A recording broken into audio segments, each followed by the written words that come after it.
If you can count to 50, then you should be able to have counted all. How many bullets did you expend during the entire tournament? If you can count, like, it's just wild. You've got a 2.5% survival rate, and you really wish that you were relevant. So it's fine. Yeah. Damn, boy. Yo, Jesse said it, not me. It's just funny, man.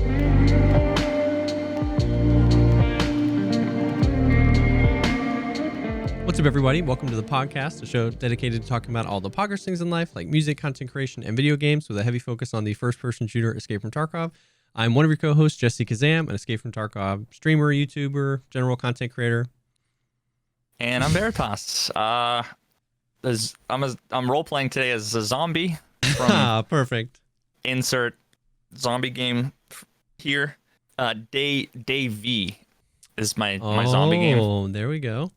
Yeah, I'm tired. I'm sleepy. Yeah. The last week's been fucking weird. I haven't been streaming, haven't done anything. Really? It's just anything. That Thanksgiving turkey coma just got you for 5 days. Yeah. It's pretty well, something like that. Something like that, yeah. But it's not COVID, so let's for anybody wondering, I'm not like sick or anything. Not coronavirus. I'm looking tanned. That's probably my color correction or something. Trust me, I'm not. Haven't seen the sun in a while. Nope. Oof. How are you doing, buddy? I'm good. Yeah. I mean, just we're at that stage. We're getting close to baby time, baby number 2, and time is just flying by. Life is just. I'm stressed out just for you, dude. Yeah.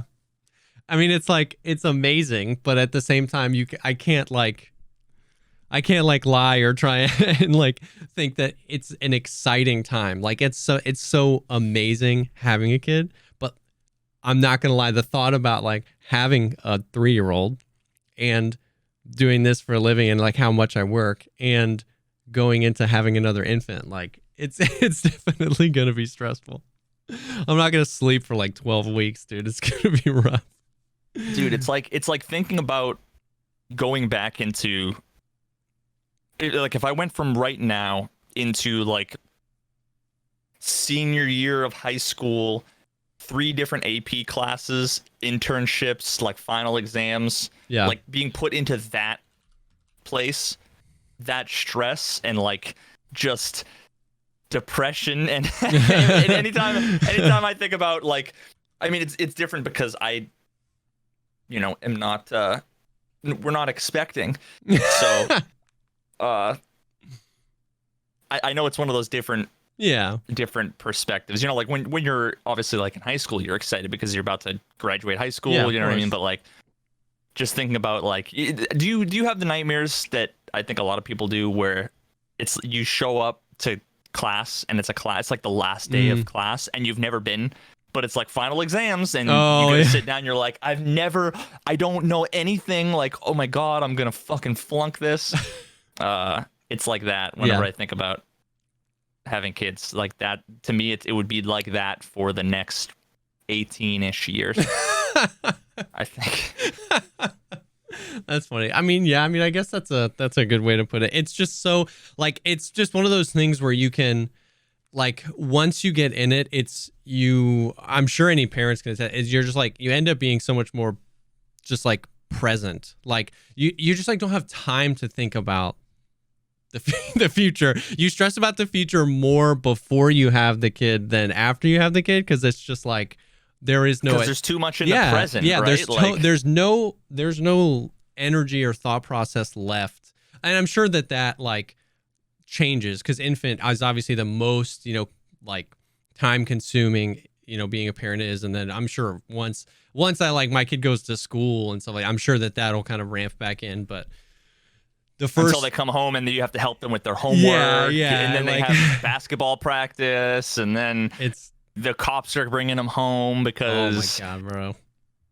they got caught necking out on the overpass.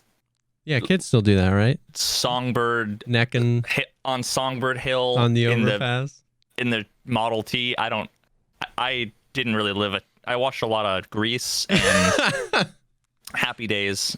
Nothing's changed since then, basically. Okay, yeah. Yeah.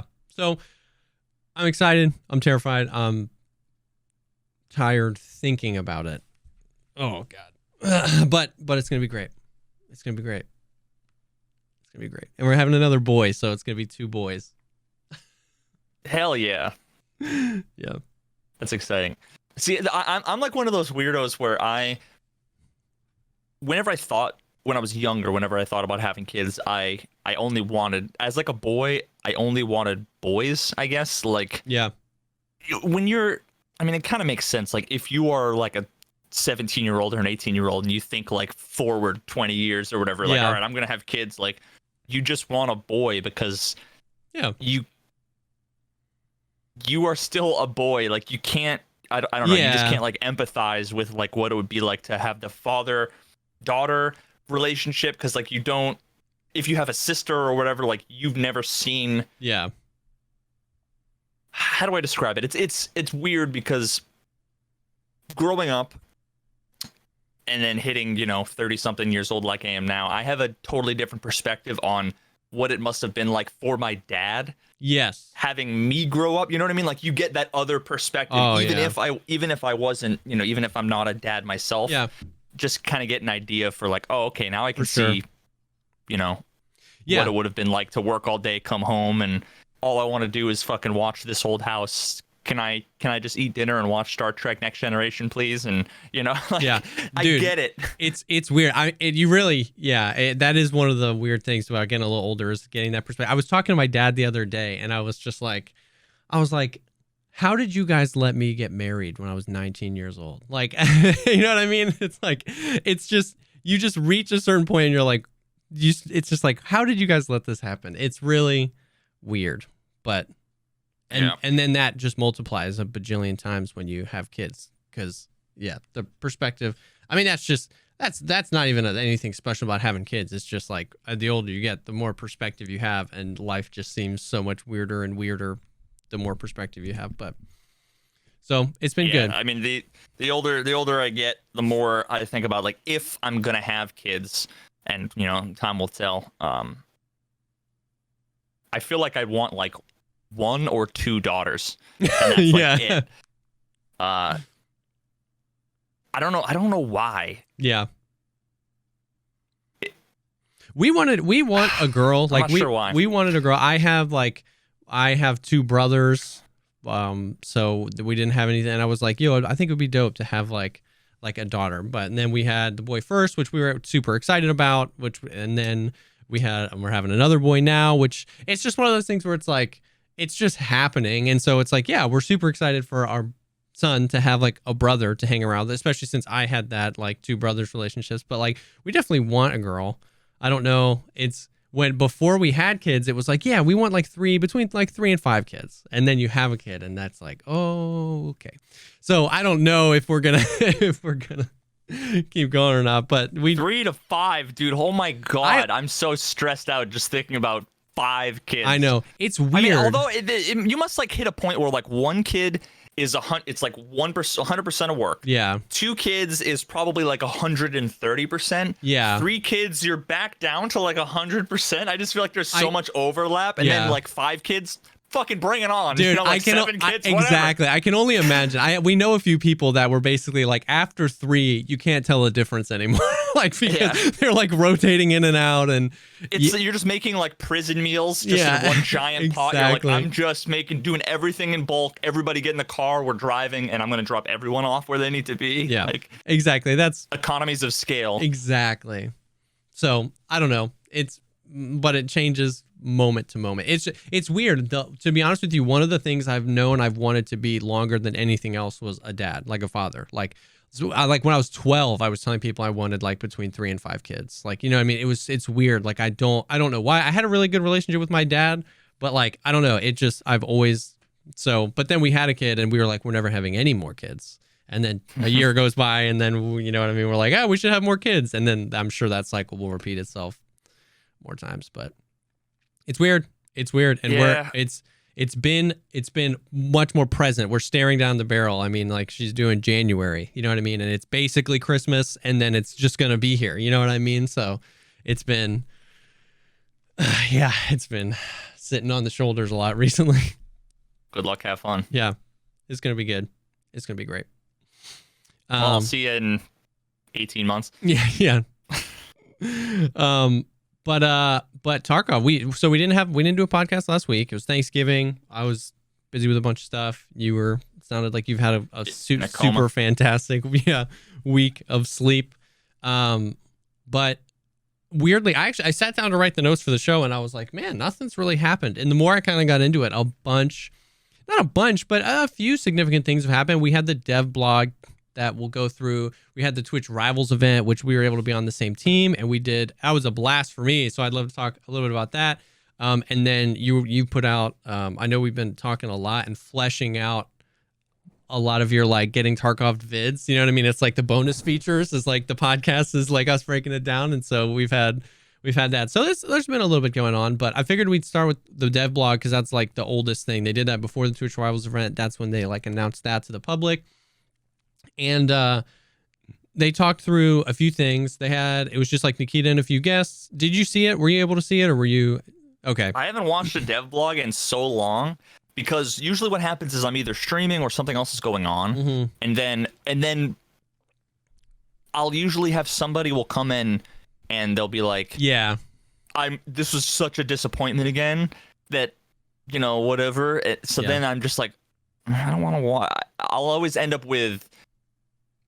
Like there'll be like Pestily, Tweak, One Peg. There'll just be a bunch of people that'll all post like videos. Summaries, yeah. And I'm like, I don't want to watch them because I've been like told that for one reason or another that it was just like depressing, the same old shit and blah blah blah. And it's like, I just kind of out of sight, out of mind. But it's hard because like Nikita dropped. I don't know what went on in the background leading up to the podcast, but it sounded like Nikita just like dropped this bomb on everybody. So they were like, we're doing the podcast, and they were talking a little bit, intro banter, and, Fair TX was introducing everybody. And then Nikita was like, in so many words, he was like, in 2021, we want to do like a complete rebalance of the game. So I want to hear from you guys, like, what's not working? And then it was just like silent. And it was like, did you tell anybody that that's what you wanted to talk about today? So it was silent for like a minute, and Geekson was like, and then he brought something up and got it rolling. But I was like, it would have been, I'm sure it would have been really, I'm sure everybody would have had questions if they had been able to think about that. Like, I bet everybody went away from that going, I had Nikita right there. I should have asked this. You know what I mean? And then, so I totally got why people were like, hey, when's the wipe and when's this? Because when you're just like, streaming to 50,000 people because drops are on, and he's like, what's wrong with the game?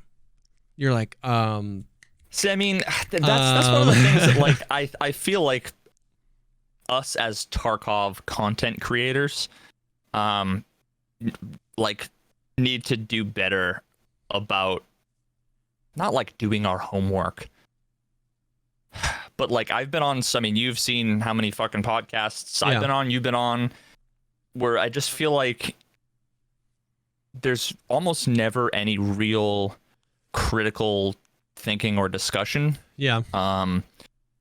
Either because it's mostly just someone will bring up a topic, usually in response to like a leak or something, whatever that they were just talking about, or if Nikita's going to show previews or talk about patch notes or whatever. Yeah.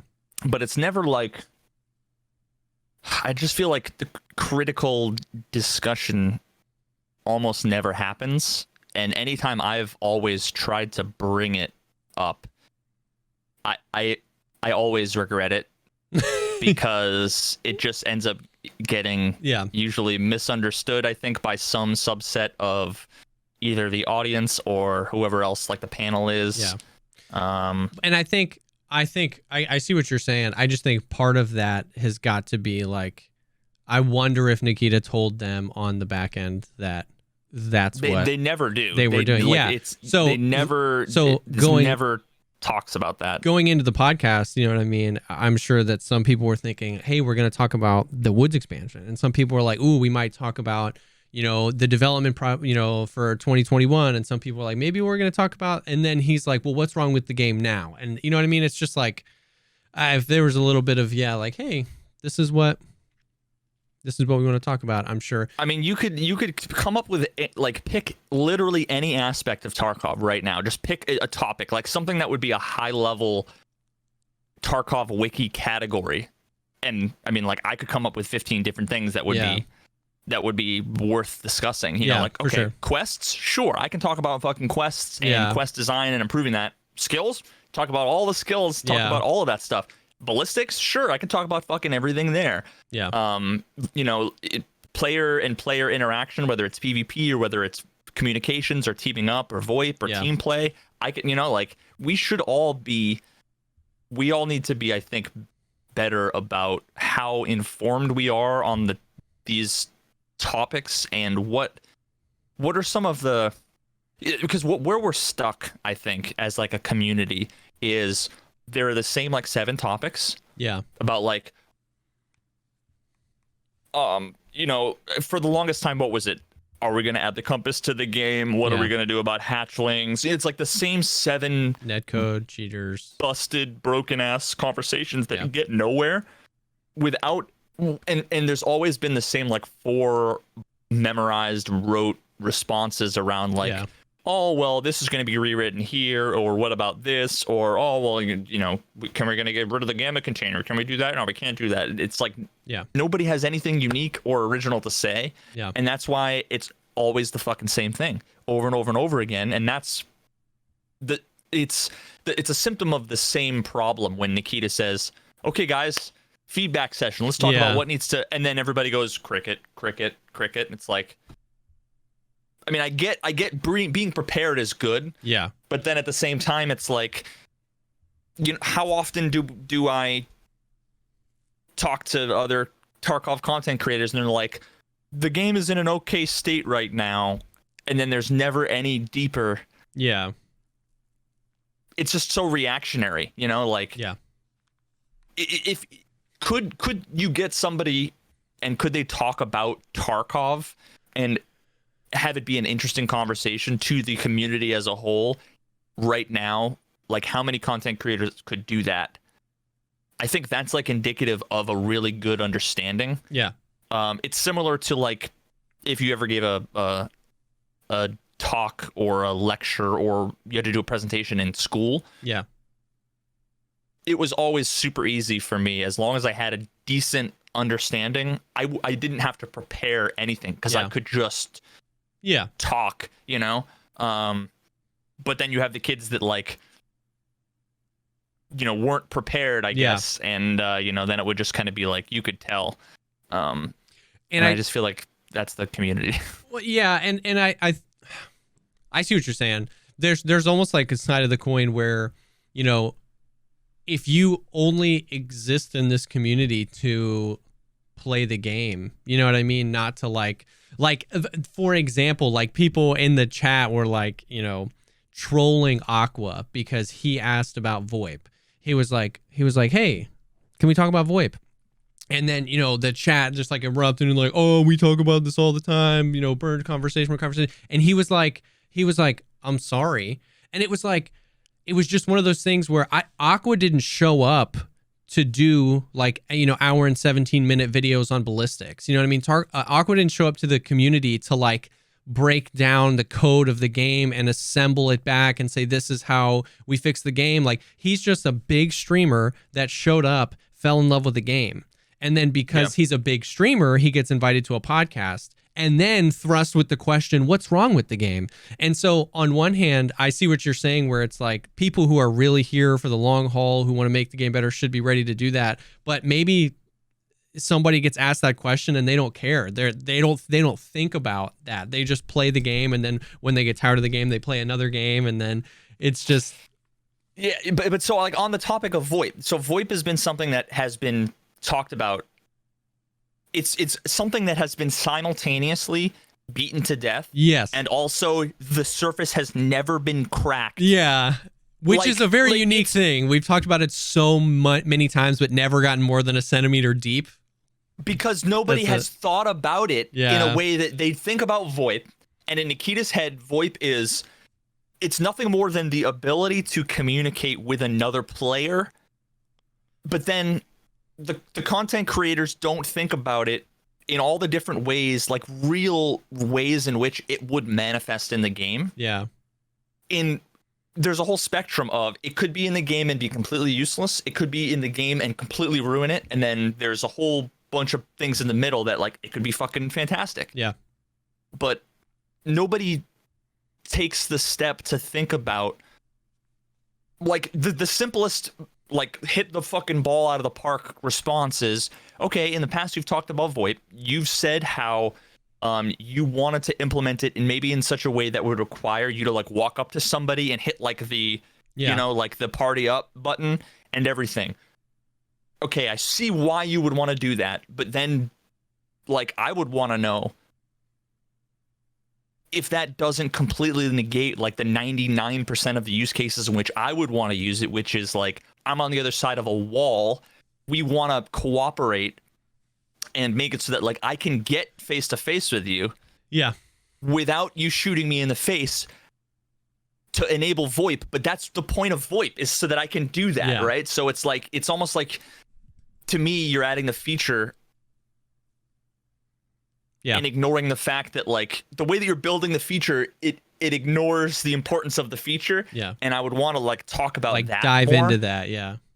But you don't do that, right? Like nobody ever fucking does that. Nobody ever talks about like when it comes to hatchlings, it's always like the problem is hatchlings, but nobody ever actually talks about like the problem necessarily isn't the hatchlings. It's the hatchlings are a symptom of the problem, and then they also cause these other things. So how can we tackle this issue? It's just because like I get so fucking overwhelmed because there's so many things that are just so fucking frustrating that it's like it feels like every political debate where you just end up having like candidate over here and candidate over here yelling at each other. Yeah. And then the person in the middle is just kind of like, okay. And then the entire American voting public is behind being like, fuck you. You know, like you've given me no information other than I hate you both, you know, equally as much now, because nobody is actually saying anything of value and nothing new, nothing unique. And every time I try to bring a little bit into the conversation, it's always like, I feel like, you know, they want to take me out back and shoot me behind the fucking chemical shed because like you asked what question you mentioned, you know, you said that VoIP would be useless without VoIP. VoIP without VoIP. That's why we gotta bring Nikita to our house, right? And have a proper interview. Well, that being said, some cool things came out of the podcast. Namely, Nikita confirmed that they are adding VoIP. That was his response to Aqua. Aqua asked it, and everybody was like, blah, blah, blah. And then he was like, we're going to add VoIP. He was like, we're going to add it. We're going to see how it works. He basically said, I don't see why we wouldn't at least try it. And he was like, you can turn it off if you don't like it, and we can turn it off if it ends up being a negative impact on the game. And everybody was like, oh. Well, at least I was. I was like, cool. Sweet. I think that was the first time he's actually said that. We are going to add it to the game. So that is like one of those things where we got this big piece of information and I have no idea how to feel about it. Yeah. Because the devil's in the details. Oh, for sure. How is it going to be in the game? If I have to walk up to somebody and pat them on the back in order to turn on the feature, It's a useless feature. They've wasted their fucking time. And also, it's indicative that they don't understand how the use of the feature and what the benefit of the feature is, which is, in my opinion, an even bigger red flag. Yeah. Or if they're going to do it like every other game in the world, fine. I just want to know that, though. Yeah. Because 99% of the people listening are just like, sick, we're going to get VoIP. And they don't ask what that means. Because what Nikita means when he says VoIP is something completely different than what you think you mean when you say VoIP. Yeah. Yeah. And even if that's not the case, you can't know. Yeah. Because you didn't ask, you know? Yeah, for sure. And he didn't mention anything about that. That doesn't mean that that's not how they're going to implement it. The whole, like, you know, handshake, pat on the back, the radios or whatever. But he didn't mention that at all. Aqua brought it up from a perspective of, like, I play a lot of Rust and I've played DayZ, and that's why I think VoIP would be interesting in the game. That was kind of like how he came to it. And Nikita didn't say anything about that. That definitely doesn't mean that that's not how they're doing it, because we know he has said some of those things in the past. But while I agree that I would have loved to have been there to ask some of those questions, hey, do you know how, or do you guys at least have a general plan of how it's going to be implemented? Like, take your time in implementing it, but do we know? Like, I would have loved to ask those questions, but it didn't seem like that was the direction that it was going to go. But who knows, bro? Who knows? We got some more information about the Woods expansion. He said that it's going to be 2 to 2.5 times the size, the map, which originally he said like 1.5 to 2 times the size. So it's just getting bigger. And he showed off some pictures of some of the stuff that they're adding to, like, the current version of Woods. Cause he said it is an overhaul. It's not just an expansion. So they're redoing a bunch of stuff. He showed, like, this little, like, compound thing, not like a town, but like shipping containers and trucks and sandbags. Like, as soon as you showed the picture, you're like, oh yeah, I know where that is. So more points of interest, hopefully more loot. The whole new part of Woods is going to be dope. I think there's just going to be a way to get up on the sniper rock. Right now you need like 25 strength or a stim to get the weird jumps to get all the way up there where Sniper Scav is. But I think there's just going to be a path up there. So if it was more like Reserve, like the outskirts of Reserve, where there's like bunkers and there's mounted guns and stuff, like, I feel like it could be really fucking cool. I think that's the direction. I mean, that's definitely the vibe of the little compound. And then, Nikita on Instagram posted a picture of a computer monitor that had some of the new area of Woods, and there was like cabins, and dude, I'm so excited. Woods is the best, and so I'm super excited for it. It's gonna be big. It sounded kind of like they wanted to, so they're officially moving the Woods expansion to 12.9, which is of no surprise to anybody, because they said it was going to be 12.8, and then they were like, it's going to be in a supplemental 12.8.x patch, and then he was like, it's going to be in 12.9. But he kind of sounded like he kind of sounded like they wanted to push 12.9 out in December. And then when I watched back Pestely's review or summary of the podcast, and he said the same thing. He said they're going to try and push it out in December. So who knows? We don't have any time frame. Definitely not a wipe with 12.9. But and then he dropped the little bomb, and he was like trolling us. He was like, "Oh, you guys think that 0.13 is after 12.9?" He was like, "You guys don't even know about patch 12.10." And I was just like, yeah, well, of course we don't know about it. How the hell would we know about it? You never talk about any of this stuff. It was just like he was just waiting to drop that on us. So fucking software versioning. Exactly. I remember when I'm sure you remember. You remember when at the end of 0.9, people thought it was going to go 1.0, and they're like, no, we're just going to go 0.10.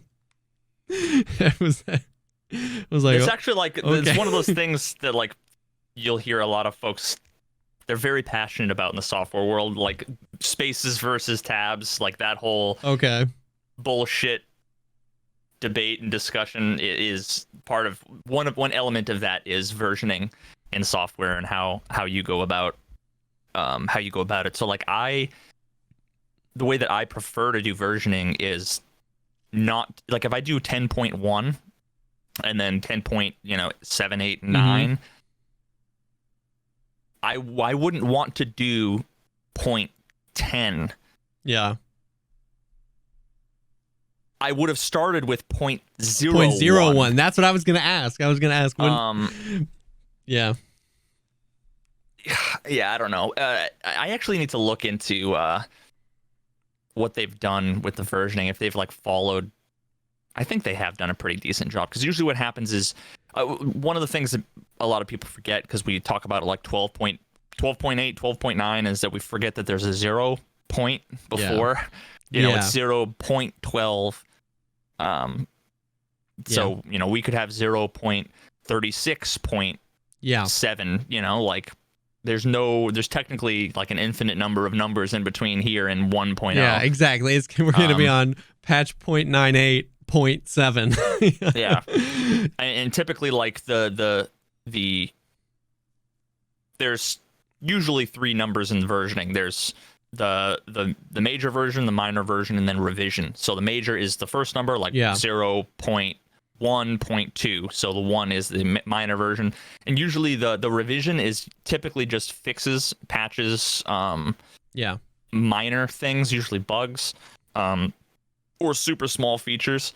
The minor version, if I'm updating software, if I'm not adding functionality, I'm not updating the minor version. So if I have 1.1.1, and if I fix a bug and then fix a typo and like move a button over, that's 1.1.2. Yeah. If I add a feature and fix 3 bugs, then it's going to be 1.2.0. Yeah. If I redesign fucking everything, right, and like totally new menu system, totally new whatever, like a major feature has been redone or redesigned or built in, added on, then that's usually when you go 2.0. Whatever. Yeah.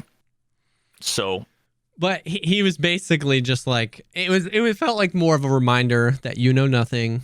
Like, you know what I mean? Don't be thinking that Streets is coming after 12.9 because we have 12.10 and who knows 12.18 and 12.192.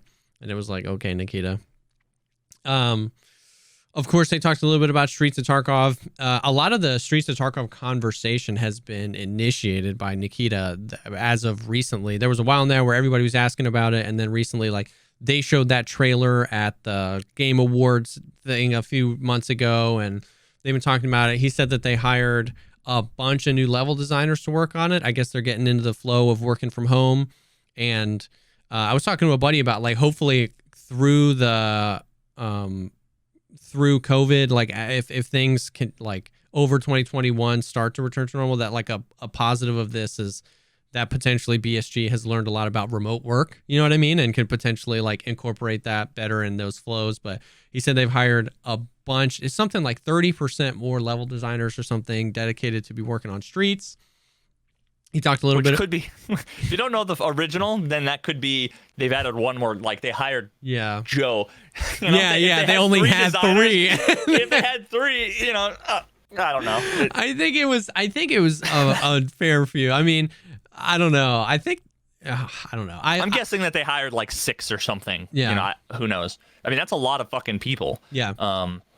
To be working, especially dedicated to one map, and they already had a team of people dedicated to that map, so imagine that you had been building a house, over the course of a couple of years, and like all of a sudden you had 6 new people that were all going to come in and start working on it. It's like, exactly, there's so much history about decisions that have been made and why things are the way they are, and then consistency, that it's not just instantly you get a bunch of work done. There's a lot of like, all right, everybody stop. Let's have a meeting about like, here's where we are, here's where we want to go. And you get some diminishing returns at first. Yeah. And it coincides with a lot of the stuff that he was talking about on the Unity podcast and how they're constantly upgrading newer versions of that to make their lives easier. So yeah, it wouldn't surprise me if we don't see a lot for the first few months of the year while they're incorporating new people, incorporating new technologies, but hopefully, it sounds like they're really gearing up to kind of smash it. He talked a little bit about some more Streets of Tarkov stuff. He was talking about some of the buildings, and he was saying there's going to be a car dealership that's been fortified, and there'll be a scav boss that spawns in there that, like, basically he was saying, which this is exactly why I love the scav bosses, or at least conceptually. I know that sometimes in game, certain ones like Sanitar is just like ridiculous, but they're all broken. Conceptually, I like it because he was talking about how it forces a play style. He was saying he's going to have a bunch of guards. It's a bunch of AI. It's in this fortified car dealership, and you have to play basically have to storm this place. Like, they're not going to push you. They're not going to push out of it. They're luring you in. And so it's just kind of cool. I love it, dude. I love stuff like that. Oh God. Here's the problem. Are they actually designing it that way? Or like the way that this, I mean, you saw when we did fucking Twitch Rivals, and we can talk about that later, but like they just sit there. They're not waiting for you setting a trap. They literally are unaware of that you exist, like a newborn baby with no object permanence, even though all their friends are literally dying in their peripheral vision, and then all of a sudden they go, oh, and then instantly one you're dead. You. That's not like a play style. No. That's not like a strategy. That's just fucking shitty design. And I just really hope they don't see. I hope they don't see like. Oh, I was just talking about this with my fucking barber. I was trying to explain because he doesn't play games or anything like that. So he was intrigued about some of my new videos. So I had to try to explain the Getting Tarkov series to somebody who doesn't know video games, let alone Tarkov. And it really, I got into like the distinction between something that is challenging because it's been thoughtfully designed, versus something that's challenging because there's no thought in the design whatsoever. But I think there's some level of that in the game, in the sense that like Gluhar's guards definitely react differently than Sanitar's guards. I'm not saying that they're not all broken AF, and the fact that they just have like absolute wall hacks and aimbot, but you know, the Gluhar's freaking horde will just push you, just like absolutely push you. And I feel like the way to fight Sanitar is you just throw grenades because you can get them to move because they'll run away from you. So hopefully if they can obviously iron out the glaring bugs. I don't think I've ever really gotten a chance to fight Sanitar's guards. I've never fought them and known that it was them. Because it's either long distance and you're instantly dead. 100% insta dead. Because they can see you infinitely far and they have no inaccuracy whatsoever. They just don't miss. Or it's like how I don't know how anybody approaches them, because it honestly it's like a kind of a coin flip. The strat, if they're all in the first floor of like let's say East Wing, the only way you could know they're there is if you peek down the hallway. But you peek down the hallway and you have one pixel and they're instantly shooting at you full auto, and it's like, I can't peek again. Because you're gonna. But then, like, what's the strategy? Like, well, in the resort, I can throw a grenade, but in the resort, it's super rough. The strat outside, at least in when I'm fighting them, is like, and this is a broken strategy, but it's to just get them to move. It's something in the way, and we've talked about this a lot, where they put unrealistic characteristics of the AI in the game, and then instead of making those characteristics realistic, they put even more unrealistic characteristics to balance out the unrealistic characteristics. We've talked about this, how like scavs wiggle. It's like, you put that in because we wiggle, but we wiggle because there's no VOIP. And so instead of having VOIP, you add the scavs wiggle, and it's a thing. And it's the same thing with the scav boss guards, the Sanitar ones. When they decide to shoot, you're either behind cover or you're dead. That's just it. And then when they decide to move, it seems like not shoot. Yeah, it seems like they have picked a destination they will be, and they will run until they get to that destination. So if you chuck a grenade, they've now switched to I'm in running mode. So you 100%. Just throw a grenade and then aim at them. That's how I do it. You just got to make sure that if you throw a grenade, that some of the, let's say there's 5 dudes in the hallway. As long as all 5 of them respond to the grenade, then you have a few seconds of like shooting at them, whatever. But if 2 of them respond and the other 2 are still locked onto you, you're gonna peek and you're gonna die. and that's if you don't know where all three of them are, you you get to a place of cover and then throw a grenade and then try to bait one or two or three of them out. If you know where they all are, you can toss the nade and then almost like peek once you've tossed the nade because you know that they're all scattering. But that's, in my experience, that's outside. It feels like that's how you have to do it, is you have to get them moving. And when you get them moving, then you can kill them. So I'm not saying... Imagine if they moved from cover to cover. Yeah. If they had some semblance of limitations on their aim, their vision, and their hearing. Yeah. So they didn't always know exactly where you are all the time. Because right now, if you're on a corner, they're literally honed in on that corner, so you can't peek again. But if that was a person, they would be like, shit, is he flanking me? I don't know. Let me look right. Let me look left. Yeah. You know, I gotta move. They're just gonna chuck a grenade. Like, I can't just sit here. Yeah. Yeah. And then when they shoot, they're not gonna have perfect accuracy. And when they look, it's gonna take them 200 milliseconds to be able to look, identify that there's trees and there's the building, and okay, that's my threat. And they'll be aim and shoot rather than instantly see them and hone in on them. Just death. It would. I just want to fucking. Oh, I get it. Man, I just want to build these guys my fucking self. I know, but we're too down. We're too close. 10,000 foot view. The car dealership scav boss sounds dope, just like they all do. Just like Gluhar, I feel like is a relatively successful boss in the sense that at least when I fight him, especially in K, he kind of does what the original vision of him was, which is like some of his guards will be aggro and some of them won't. And a lot of times I'll find that if I see Gluhar, especially in K buildings, and then try to run away to get a farther position to snipe them from, I am normally getting chased by one or two or three of them. And then you kill them and you're like, oh, was that everybody? And then you turn the corner and there's three more standing. And a lot of times this happened the other day where they were all in one person. So I peeked it and I was headshotting and one dropped and one dropped and one dropped and then I died. And I was like, what? Like they were all one person. It was awful. But so and on some 10,000 foot view level, their AI is different than Sanitar, is different than Rashala's guards. So I think at least the concept for the whatever the scav boss is in the car dealership is that they play more defensive, less aggressive. They try and kind of get you in. It's terrifying to think about doing that as the AI is how it currently stands, but who knows? A few other things. I want to just get your opinion on this, like your shock value. Is this, what's your bullcrap meter say on this? Geeksa said something along the lines of, he was like, so, because we're this late in the wipe and player count is low, and he didn't even get to ask his questions. Nikita said, no. The player count is not low. He was like, we have 100,000 active players of Escape from Tarkov. And everybody went, 100,000?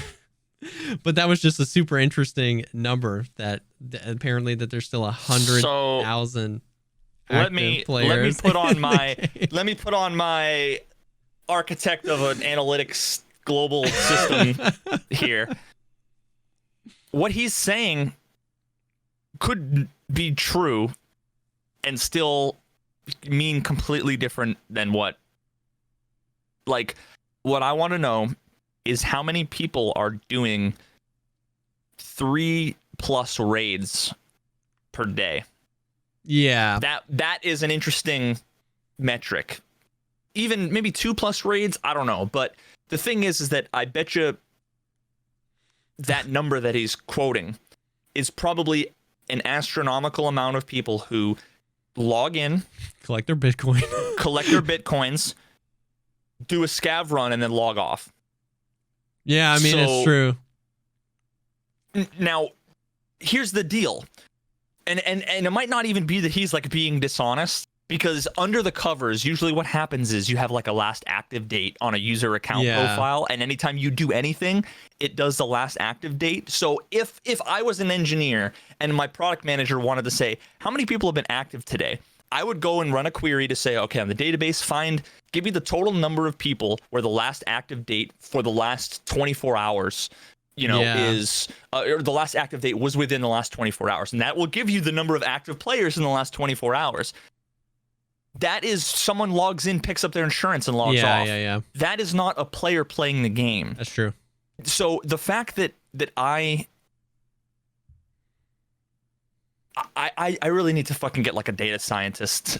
I need to make friends with someone who's like a legit data scientist who can do these kinds of things for me on the fly, because I'm not smart enough with data science to be able to do it. But yeah, the fact of the matter that today I was talking with one of my mods earlier today, and I was just playing the game because I hadn't played in literally 5 days. I literally haven't touched it. So I'm like, I just want to see, like, do I even want to stream Tarkov tonight? Like, what's the game feel like? Yeah. I did a few raids, and I think I did 5 raids. In 3 of my 5 raids, I killed the same guy twice, and one of those, he killed me. Now, in 2 of those raids, he was like fully kitted. Another one, he was like a hatchling. Like, I killed him like right at the start. But so if I was streaming, people would maybe think that he was stream sniping me, but I wasn't streaming. So it's just a coincidence. But I just think about, if there's 100,000 players, divide that up into how many major regions are there in the world in Tarkov. Let's do this thought experiment really quick. 10, maybe? I don't know. There's like 3 in the United States, right? There's like Central, East, and West. Central, East, and West. And there's like a few Europe and Africa and Australia, whatever. Like, let's just say 10. We might be off by 10, but we're not going to be off by an order of magnitude, right? There's not 100 sections. Yeah. So let's say you have 100,000. Now that's in a day. I mean, what's the average session play? Let's just say it's 1 hour. Yeah. I don't know. That's like so that's 1/24th of 100. So that's any given hour, there's going to be 4,000 players. If you divide that by 10, you're looking at 400 players like in your section on your map. I mean, maybe that does work out, where if you break it down to a 24th of a 10th of 100,000 is 416, and that's just like East Coast NA. Yeah. Now, how many of them are going to be getting into a reserve morning raid between now and 4 minutes from now, which is like how long it'll accept people in the raid? I don't know. Like, maybe it's not. Yeah, considering there's like 6 or 7 maps, you know what I mean? Maybe, and nobody runs nighttime. Yeah, I mean, I guess it's not. It's not totally impossible. Yeah. But I don't know. I don't know. It was just keep that with a grain of salt. That like it's just like every statistic. You know, whenever people talk about polls or statistics in the concept of like politics or science, like you can change. You can make anything be true. Yeah, depending on the way you word it. Misleading. Exactly. So I just thought that was a really interesting thing. He dropped that. I was like 100,000. I remember this time last year it was not that much. The rest of the podcast was just kind of some random stuff. He showed off a bunch of leaks, a bunch of pictures of guns coming. I don't know what any of them are. They're adding some smart shotgun that has like an LED screen on it that shows you how much ammo you have. Like, it's a real thing. He like talked about it, and then somebody brought up a link. And I was just like, okay. They talked about the Hideout. He talked about the Hideout having like they want to expand the shooting range. They want the ability to have moving targets and longer distance targets, which I think is cool. And then he even talked about in like eventually either through the story or through something that you're eventually going to find, like bust down the walls of one of your hideout and find a bunch of more space that you fill out with more things. It was really weird. It was vague, but he was talking about that the Hideout is still very first iteration of what it's going to be. I just want when I shoot a fucking target to have a little number. It's like 50. Yeah, damage. 73. Dude. Just give it to me. Yep. Please. Yeah, just give it to us and then give you the ability to turn it off. If you don't want to have that when you're shooting in the hideout, that's fine. But then it helps with a ton just be like every research. fucking CSGO aim map where you can walk over and like shoot switches on the wall. Yeah. No wipe coming soon. He didn't say anything. He didn't give a time frame. He basically was like, I don't know. So if I don't know, it's not soon. And we were like, yeah, that makes sense.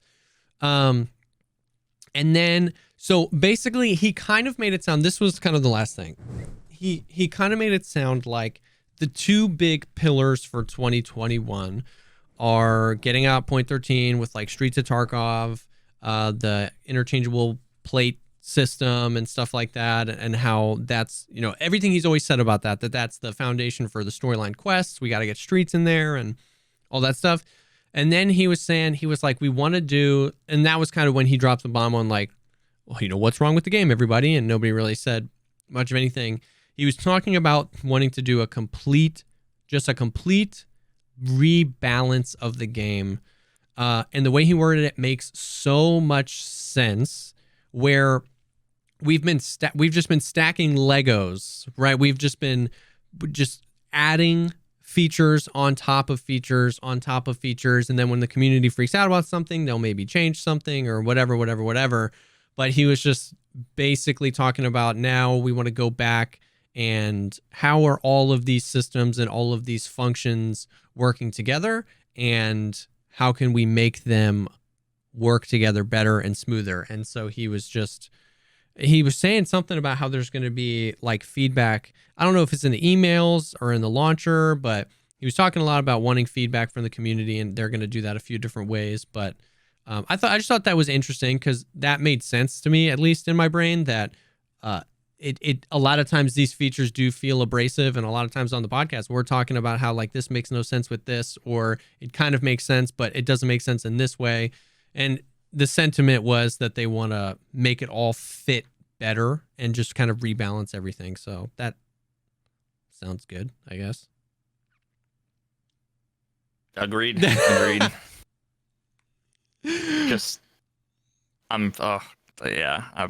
What? All I can think about is how every time one of these things happens, all I have in my mind is like the next fucking Getting Tarkov video. Oh, yeah. Like I need to get it out. Oh, before. Because this is something that like, these are things that people should know before they spend their fucking time. Yeah. Considering, you know, like how many people were. And I mean, this is something that like the community would have to tell me. But like after watching the last video where I talk about how FUBAR, the ammo and ballistic systems, how overcomplicated that all is, and me trying to make that point clear, I'd be interested to know like if that changed anybody's mind or perspective on those features. Yeah. And if so, I mean, that's like what I want to do with fucking everything, every system. Yeah. Ergonomics and weight and recoil and all those things. Like there's so much that needs to happen with all of these things that they could go through, and they could make a bunch of changes, and they could seem all clever and whatever, and completely be missing the point, the crux, you know, like they could go and rebalance all of the armor classes and ammo and pen and change all the values and not realize like how much of a difference getting rid of these formulas and like starting with something else, and how much easier it would be to balance that than it would be to rebalance the fucking crazy system now. I don't know. Like, no, I see what you're saying. And that's kind of what I was going to say was, it's one thing to just like ask somebody in a Google, you know, doc or a Google questionnaire thing, what's your feedback for the game? You know, would you like VoIP? Yes, no. Would you like this? Yes, no. There's a difference in that and being able to flesh out these things. We've talked about that on and off the podcast, about how the podcast has been a version of that, where we talk about open world, right? Some of our best episodes have been when we're talking about open world. And we talked about how a lot of times we've both seen a ton of people be like, that wouldn't work. That's dumb. It doesn't need it. It's impossible, X, Y, or Z. But then once we bring you in the like, now imagine having to do this. And then we see a lot of positive response out of that. And so it's because they hear open world, or they hear VoIP, or they hear whatever, and they think it means one thing. Exactly. But it doesn't, right? We mean something different by the same phrase. And that's in the same vein, that's kind of what I'm saying about the feedback they want to get. And I think you're saying the same thing, that you're worried that feedback will be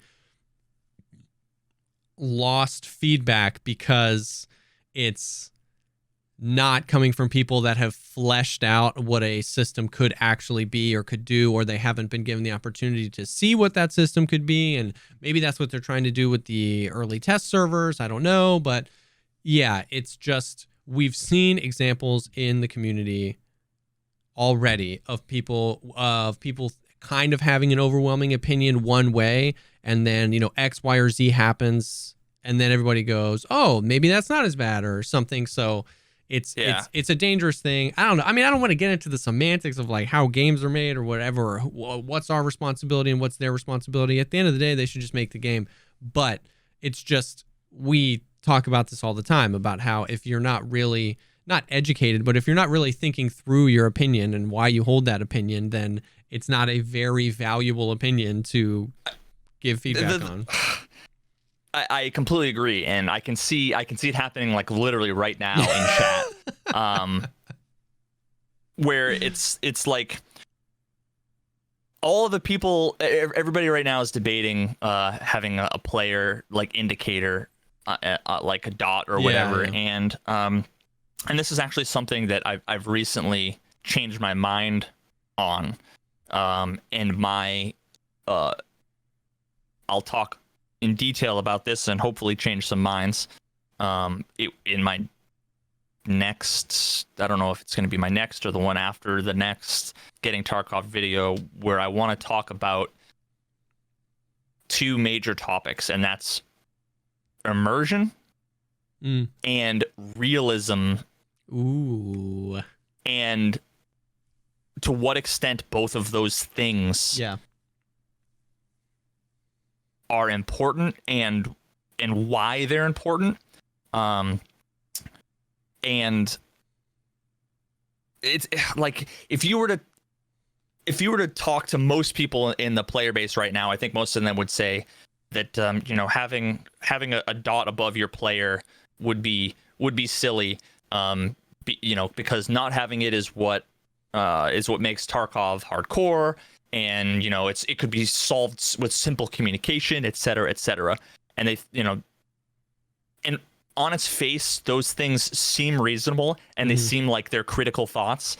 But I would argue that they are like the most basic and shallow of perspectives on the topic, because think about it this way: what is immersion? What would be immersive in real life? And it's the idea that you have to consider is, if you are going to be immersed in something,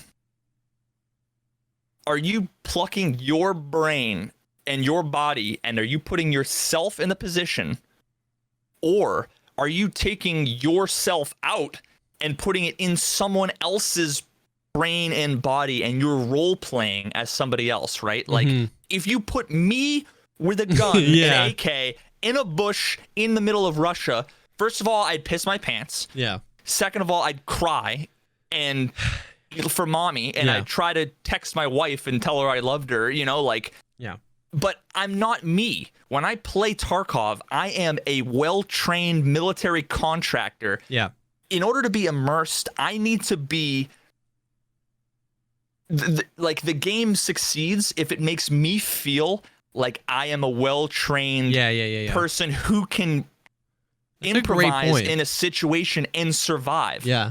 Just because I don't know how to take apart a gun and clean it doesn't mean that my guy wouldn't instantly fucking rip it apart and be able to do it, because I did this in basic training, for however many months, right? Or so it's like people think that they want themselves to be immersed, and anything that sticks out will take them out of the immersion. What's like, think about it from this perspective. If me and you were a squad, right? Yeah. And we had been together through fucking basic training, and we've done all these missions together and everything.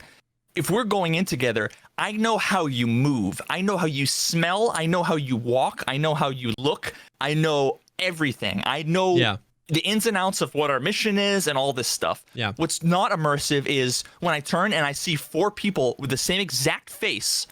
Yeah. That all have the same gear, completely don't look the same. That to me is immersion breaking, because it's like, Steve, which one's Steve? Wiggle. Oh my God, is that you, bro? Hey, oh God. Like, that isn't immersive. Yeah. The fact that in real life, when you could look at your friends and you'd be able to identify your friends instantly. That's immersive. Yeah. Because it's immersive, it's immersion breaking when the simple communication between humans and understanding and recognition that normal people would have gets completely broken by, is that you, bro? Wiggle, jump, wiggle. Oh my God. Is that you in the green? Are you what are you wearing? Hit F1, mumble. Like, fuck that. That is immersion breaking. When I played Insurgency, the tiny little, barely subtle little fucking blue dot that you can barely see when you get close to somebody is enough to me, it doesn't break immersion. Yeah. But that's the time it would take for me to look and say, I recognize that is fucking Lieutenant Spears over there, and that is Colonel fucking Jones or whatever. Yeah. But people see it as so simple and one-dimensional that is it's so fucking frustrating. That's like, take a step back.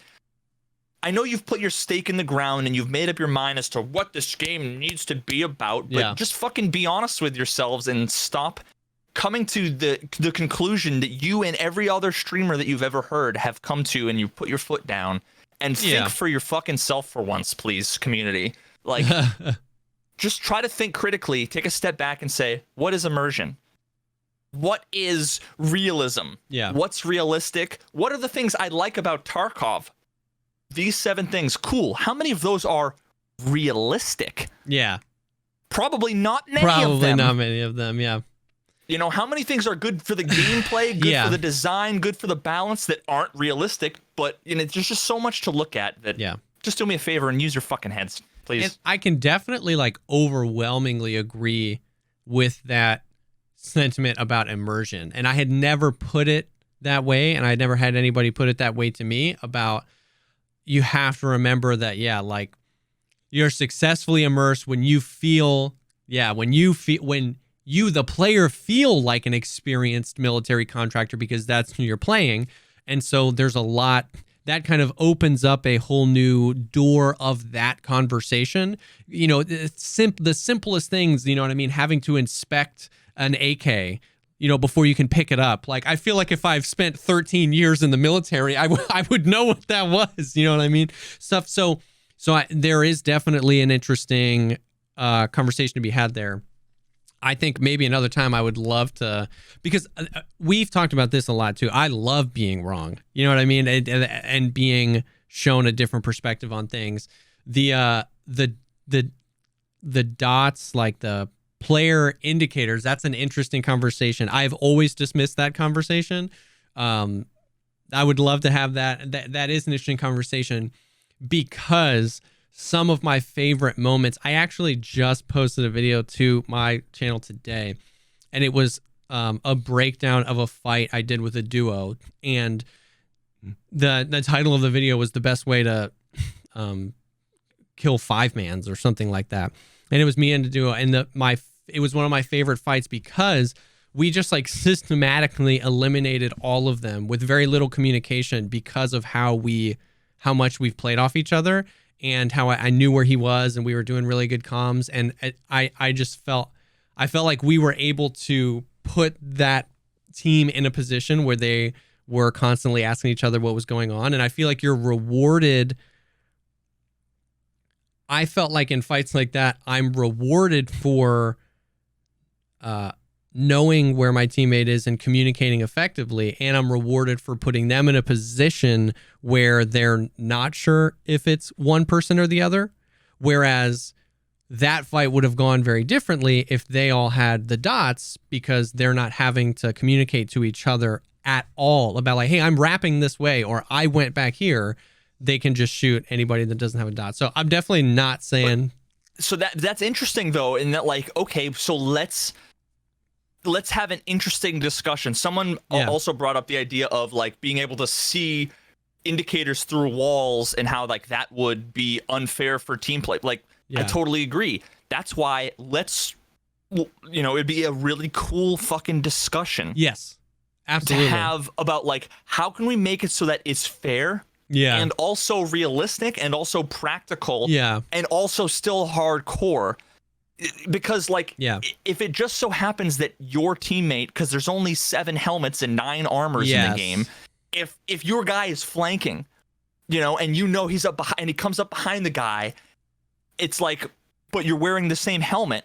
Yeah. I now am unable to tell the difference between the two people. In real life, I would know that the guy on the right is Tom because I know Tom's fucking face, and he's also not going to be wearing the same gear as the guy, so like... That's true. That's very true. Like, player indicators could be used to, basically fill in the gap where... Because once again, talking about realism... I mean, I guess there might be a little bit of lore here, but like you were saying, a lot of times we're, USEX fighting USEX or bears fighting bears. And so there's only so many clothing options. There's only so many helmets. There's only so many this where to your point, exactly, if this was realistic, if I'm immersing myself as this operator, then theoretically, before we went into this raid, me and Tom, we were talking about what we wanted to do. I'm seeing what he's wearing. He's seeing what I'm wearing. We probably always wear the same gear. What are exactly, once again, to your point, what are the chances that in an active battlefield, you see somebody using the same weapon, same backpack, same helmet, same visor, same armband, same camouflage as Tom? In real life, the chances of you seeing that in a freaking conflict zone is, a billion. But in Tarkov, it's basically every raid. So you could definitely, if we had a conversation about exactly how to keep it realistic in the sense that, not seeing through walls, you could definitely make an argument that it fills the gap of that. I would know Tom.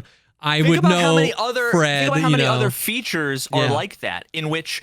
In order to know if you're bleeding, you have to reach under your armor and feel and look to see if there was blood. Yeah. But we get a little icon that pops up. That's so true. Nobody ever says, "Oh, my immersion."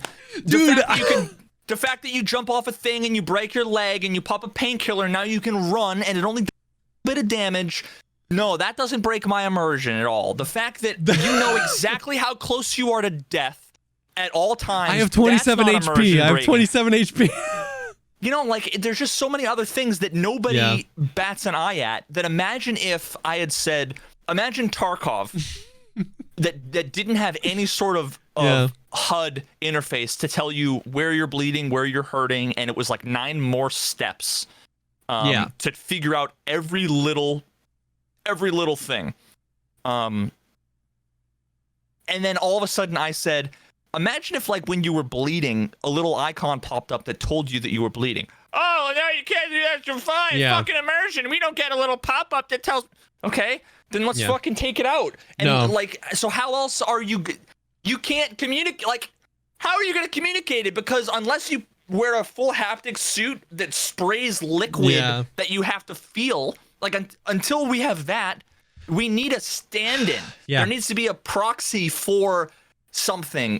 How about when you look in your magazine, it doesn't tell you how much ammo you have left. How about it tells you maybe your hand falls down a certain amount and you have to guess based on the weight of the bullets. Like, oh, I know when it's a full, it does this. When it's half full, it does this.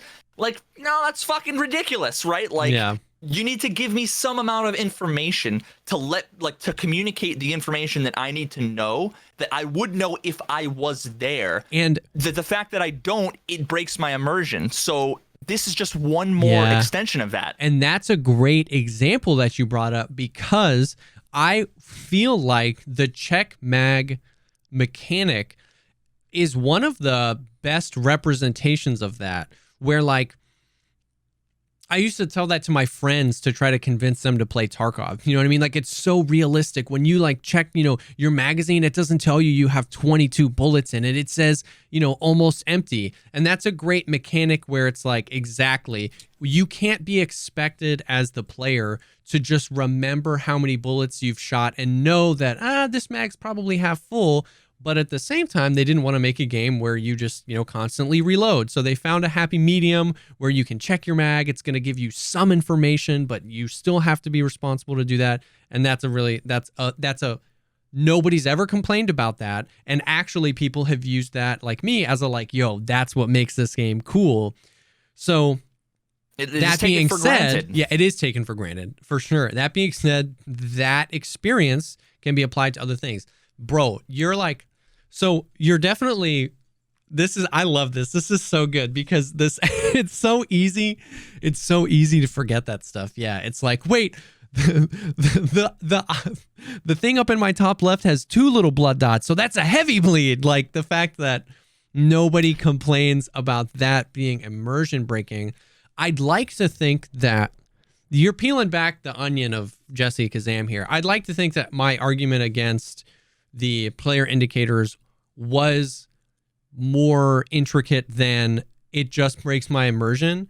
I think that's what I would say, because if you're playing the game or if you're being asked that question 100 times, you kind of distill it down to just I don't want that. But I think deep down, what I want is I want squad play to feel hard and therefore rewarding when done better. And so totally agree. Imagine the armbands, but you could see them all the time and they were clear. Exactly. So yeah, so that's what I'm saying. It's I think my fear was that when people say player indicator, you see, a lot of times you see those other games where you see an outline of your teammate through the wall. You see the player indicator always, even if they're 4 bajillion kilometers away in Star Citizen, you see the player indicator. I think that's what people think. So my knee-jerk, so deep down, what I want is I want to protect the skill of squad play, but it just gets regurgitated as, no, that's immersion breaking. So I think if we break that down and say, well, because you talking about doing it in a way that fills that, just communicating it the way you just did to me, where it fills that gap of actual realism and actual immersion, then I can start to see it in a light that actually enhances squad play and makes those moments where I have team killed, where I would have checked that corner and in real life I would have said, oh, that's you, Jimmy. I would put my hand on him and then I would have checked the next door. But because it's Tarkov, I just shoot and then I'm oh, sorry, homie. Dude, imagine in the future when there's VoIP, right? Yeah. Imagine you're sitting out with you and your buddies, fucking NVG's on, you've got your DMR, and your buddy's there's people over there and they're leaving a trading post or whatever. I'm gonna go see what they're up to, maybe make friends. Imagine the world where they go over and you're fucking scoped in on them, right? Yeah. And they're they talk to these guys and they realize these guys are bad news. Yeah. And your buddy's standing right next to the 2 bad guys that normally you'd be I'll take the guy on the left, you take the guy on the right. Okay. And drop him. And your buddy's whew, Yeah. You don't want to have to be which one are you? Wiggle. Crouch, stand up. Crouch, stand up. You should, I want to be able to know I'll take the one on the left, you take the one on the right. And then we know which one is Jimmy because I can see Jimmy. We know what Jimmy looks like. Yeah. So just being able to be drop them without, again, just think about the kinds of things in real life or in other games or whatever that the kinds of questions that you'd ask or the experiences that you'd have or the things that how you know what you know. Yeah. If you are in battle, and I would be interested to know, because not necessarily because it would need to be copied, but because it would be interesting. It would be an interesting perspective, and there might be a good reason why we want to go a totally different way. But let's say you're talking to somebody who's been deployed in Afghanistan. Okay, I'm sure you've done some fucking CQB shit on the streets where you've kicked down doors and, or how do you know who your friends are? It's well, my buddies have fucking helmets on and those guys are wearing turbans and they have RPGs or whatever it is. Tell me what it is that lets you know those things. I would love to know. But there's all sorts of other ways I think that can make it really fucking cool, even if it was subtle.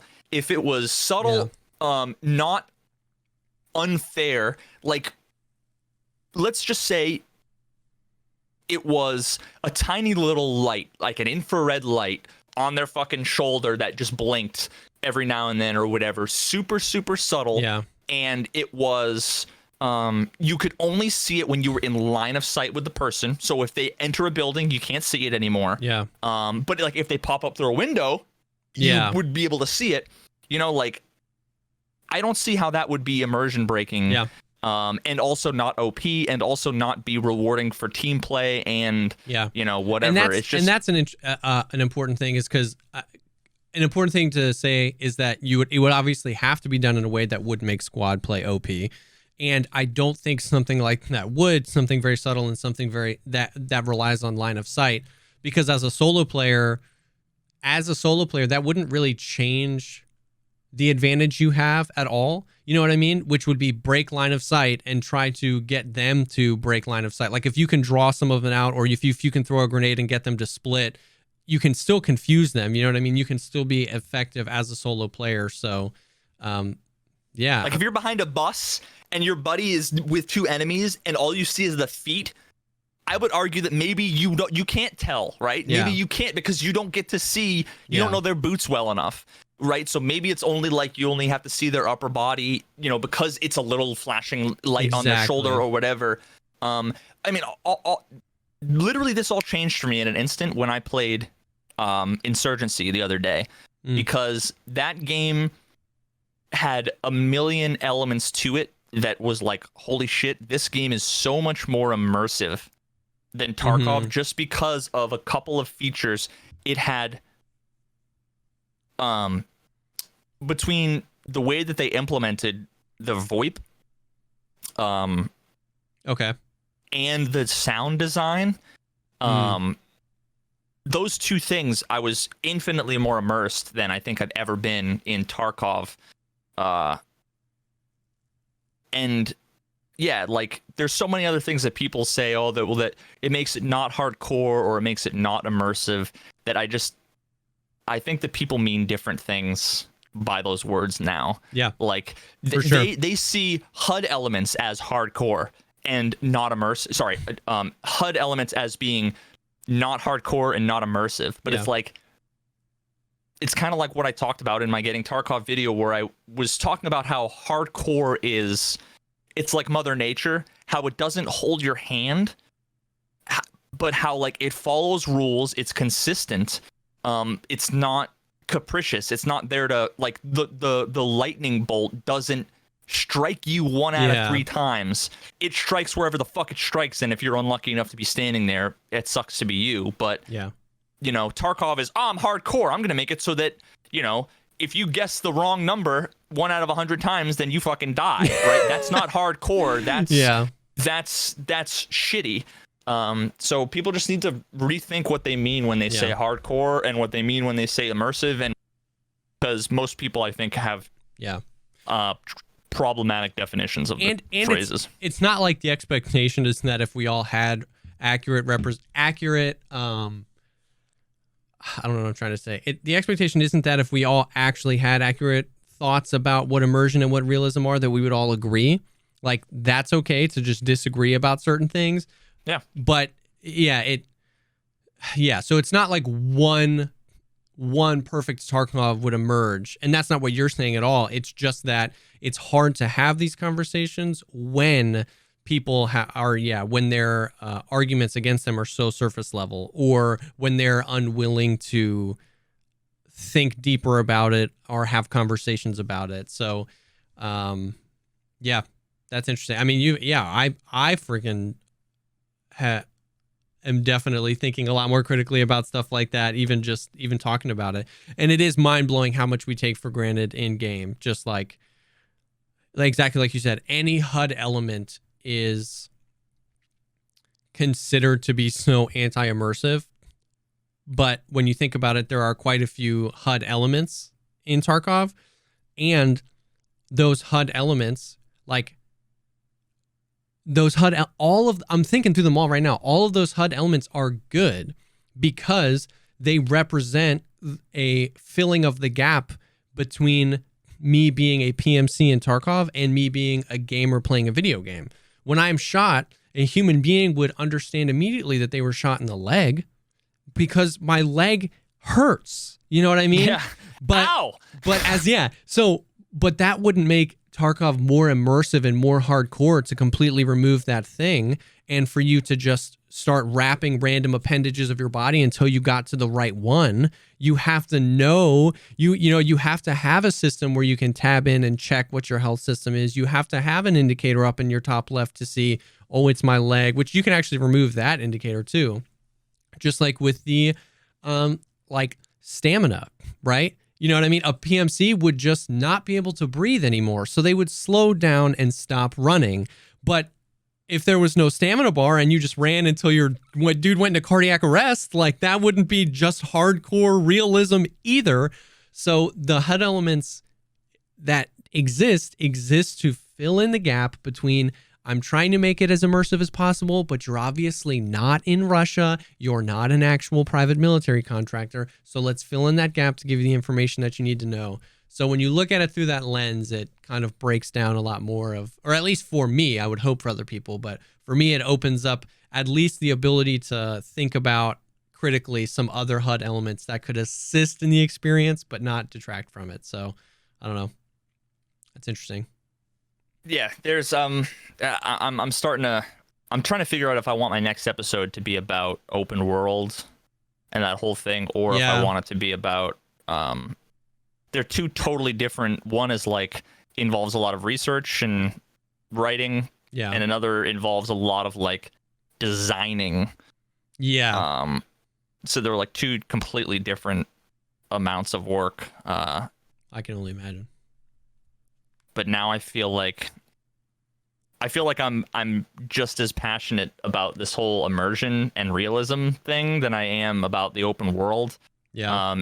And maybe I'll have to figure out why, like if one is better than the other in terms of like this is a prerequisite for this. It's like we need Nikita to see the open world one and we need the community to see the immersion one. You know what I mean? Yeah.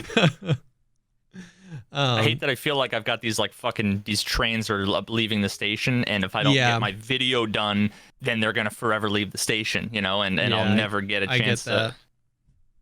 I get that. Yeah, I don't even know how we got there. I mean, it was great. That was great conversation. We got there because of chat, which is an emote only now. Yeah, I see that, by the way. Moving on though. So the another thing that's happened in the past few weeks is the Twitch Rivals tournament. Let's just let that play out and move right along. The Twitch Rivals thing. So I got to watch last time and I got to participate this time. Dude, I had a blast. Doing the thing. The bingo card format actually works really well. Like I think it worked.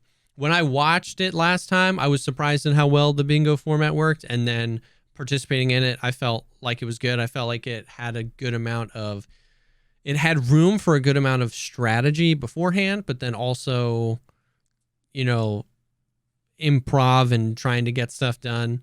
And it was a blast. I felt like it was run pretty well too. I don't know. What did you think? It felt like a fun experience for me. All I can think about is how the shortcomings with the tournament were amplified by just like the shortcomings with the game. Yeah. Like all the RNG elements that are in there that like I don't think they add to the game. Yeah. And they certainly detract from the competitive element. Now imagine if it was the open world like we've talked about, and imagine if it was like kill Reshala. Well, now Reshala is going to be on the map. He's just going to be somewhere in a much larger area. Yeah. And now, like, the first people to get to him, they might die to him, but they can come back and have another chance. Whereas other people will be like, oh shit, I just heard Killa, there's a fight going down. You know, like it would be just infinitely better if, with that stuff. Now, I feel like I was in the minority, in the community, or at least with a lot of other content creators, about my annoyance with the ambiguity of some of the rules. Like most notably the one that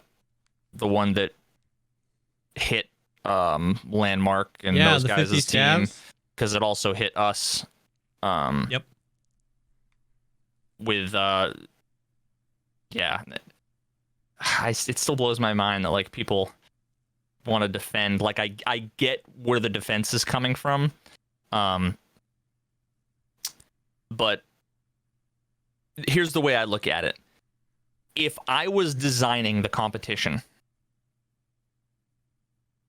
if I designed rules in such a way that a significant portion of the community at the end was confused about it, I would think that I failed as a designer. That would be not like I'm an utter failure, but like, okay, that was a minus points for me. I need to do better next time. Yep.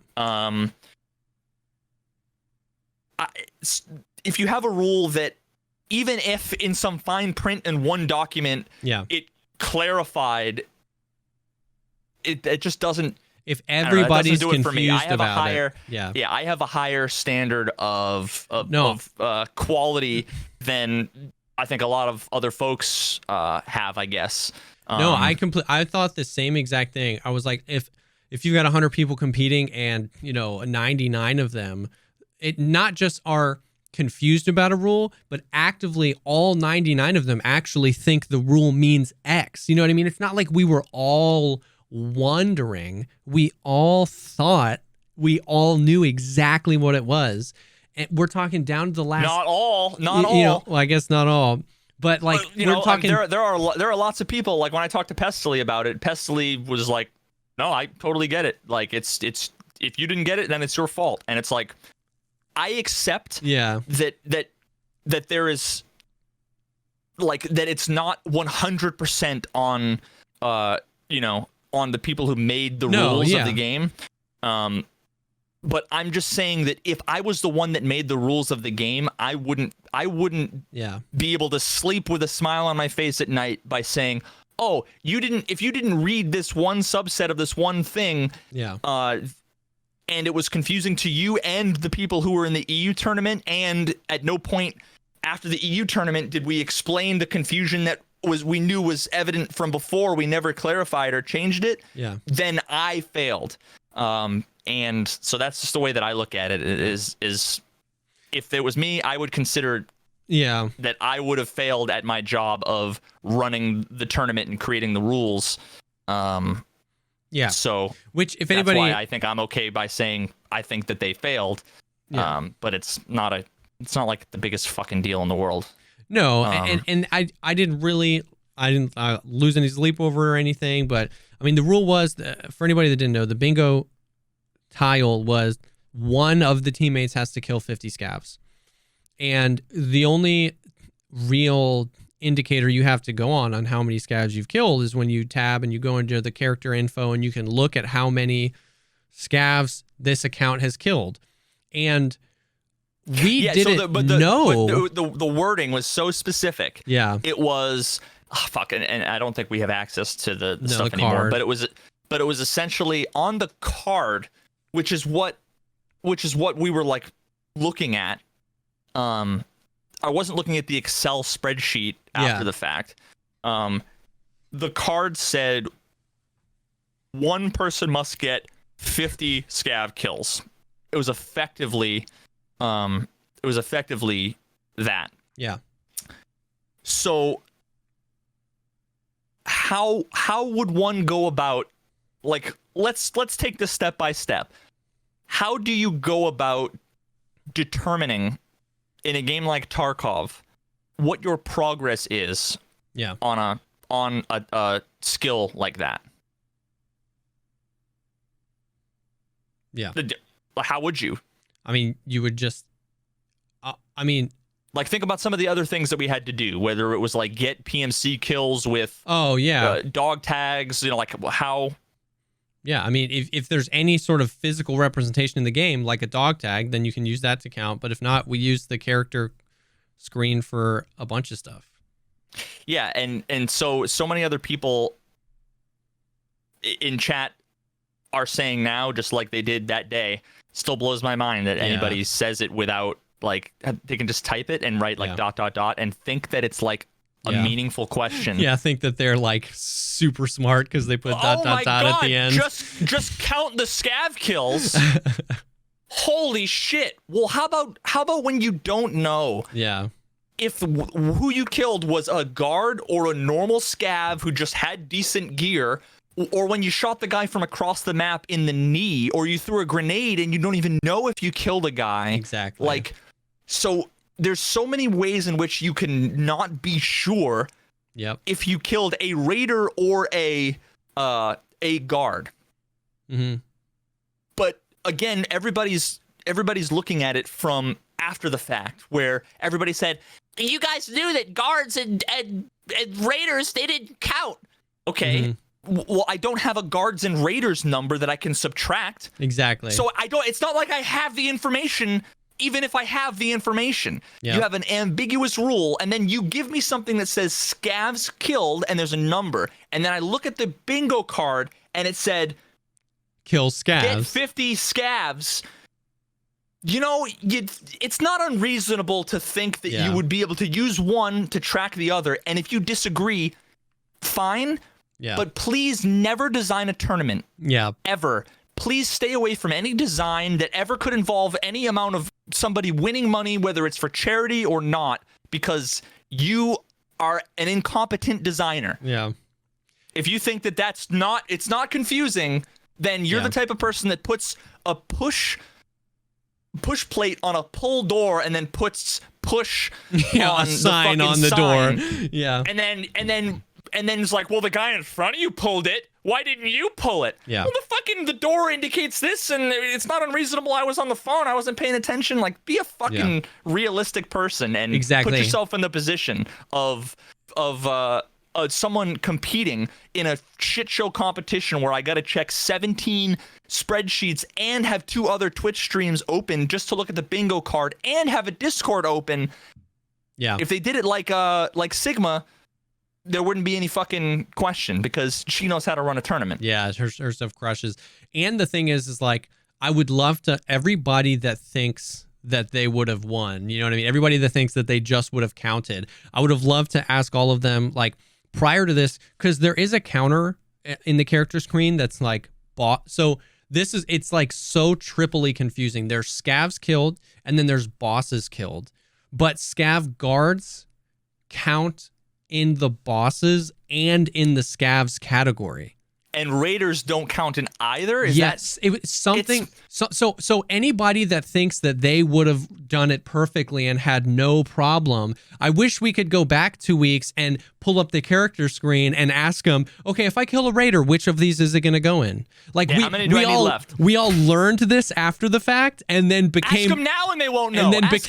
And then became warriors, and you know what I mean, in defense of. It's like no one's trying to like take the title away from Pestily or anything like that. If anything, it's what we're trying to do is create the tournaments better for the future. You know what I mean? We were given that. The thing is that it doesn't even change the result, though. No. Pestily's team would have won no matter what. And yet what I'm saying is still fucking valid. Yeah. We came in 7th, and we might have gotten a few $100 more if we had come in 5th or something if we hadn't been confused by that.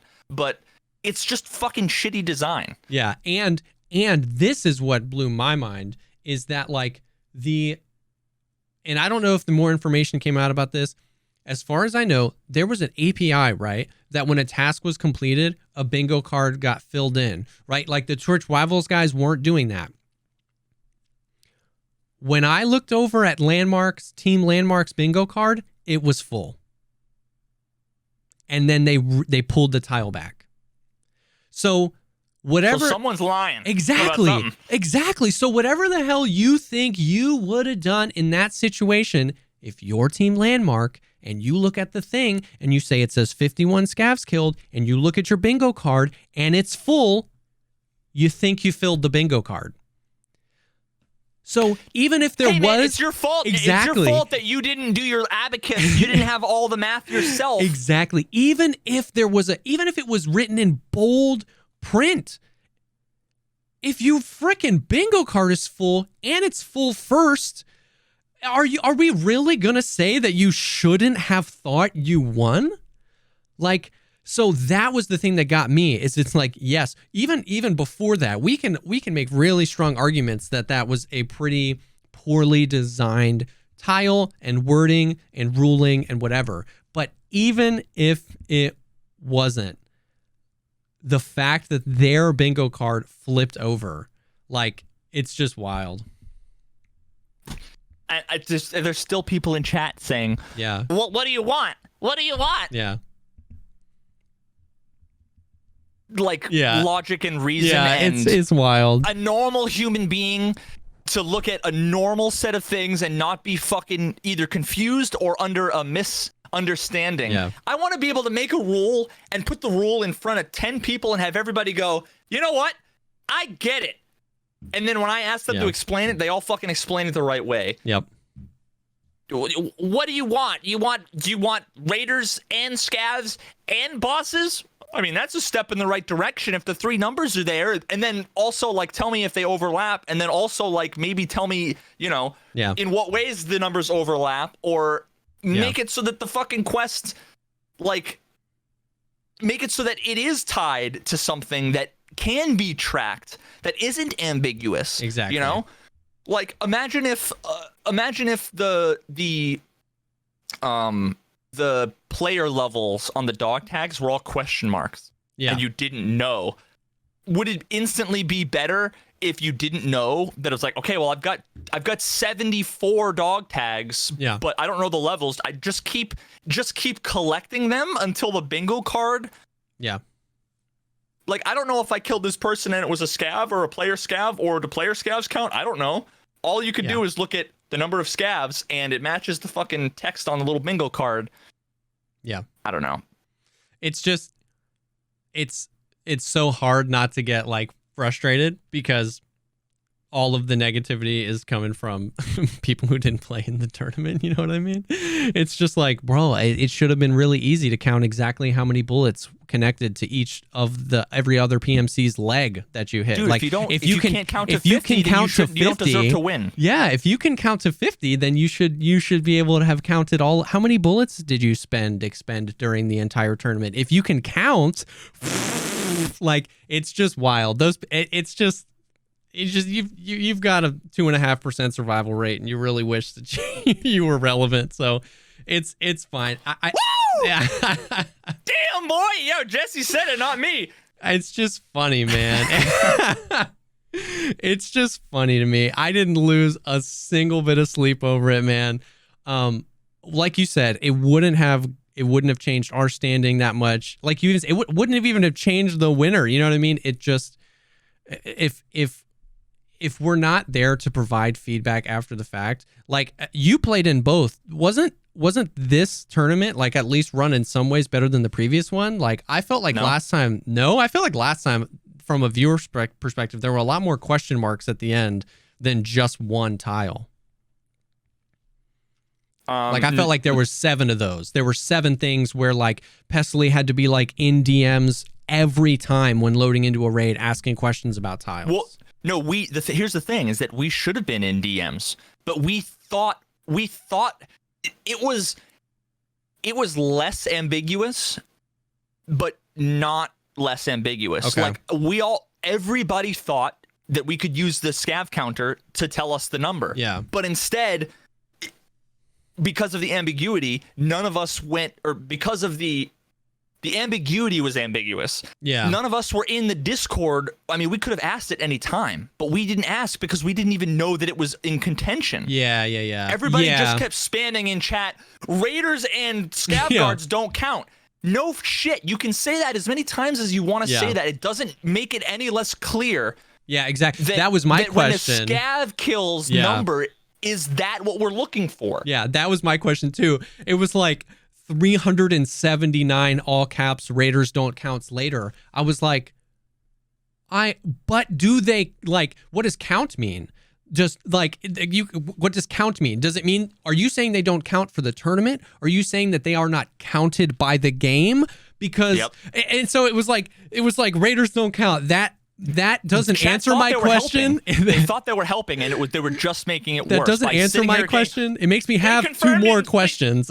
They confirmed in Landmarks chat that Raiders don't count.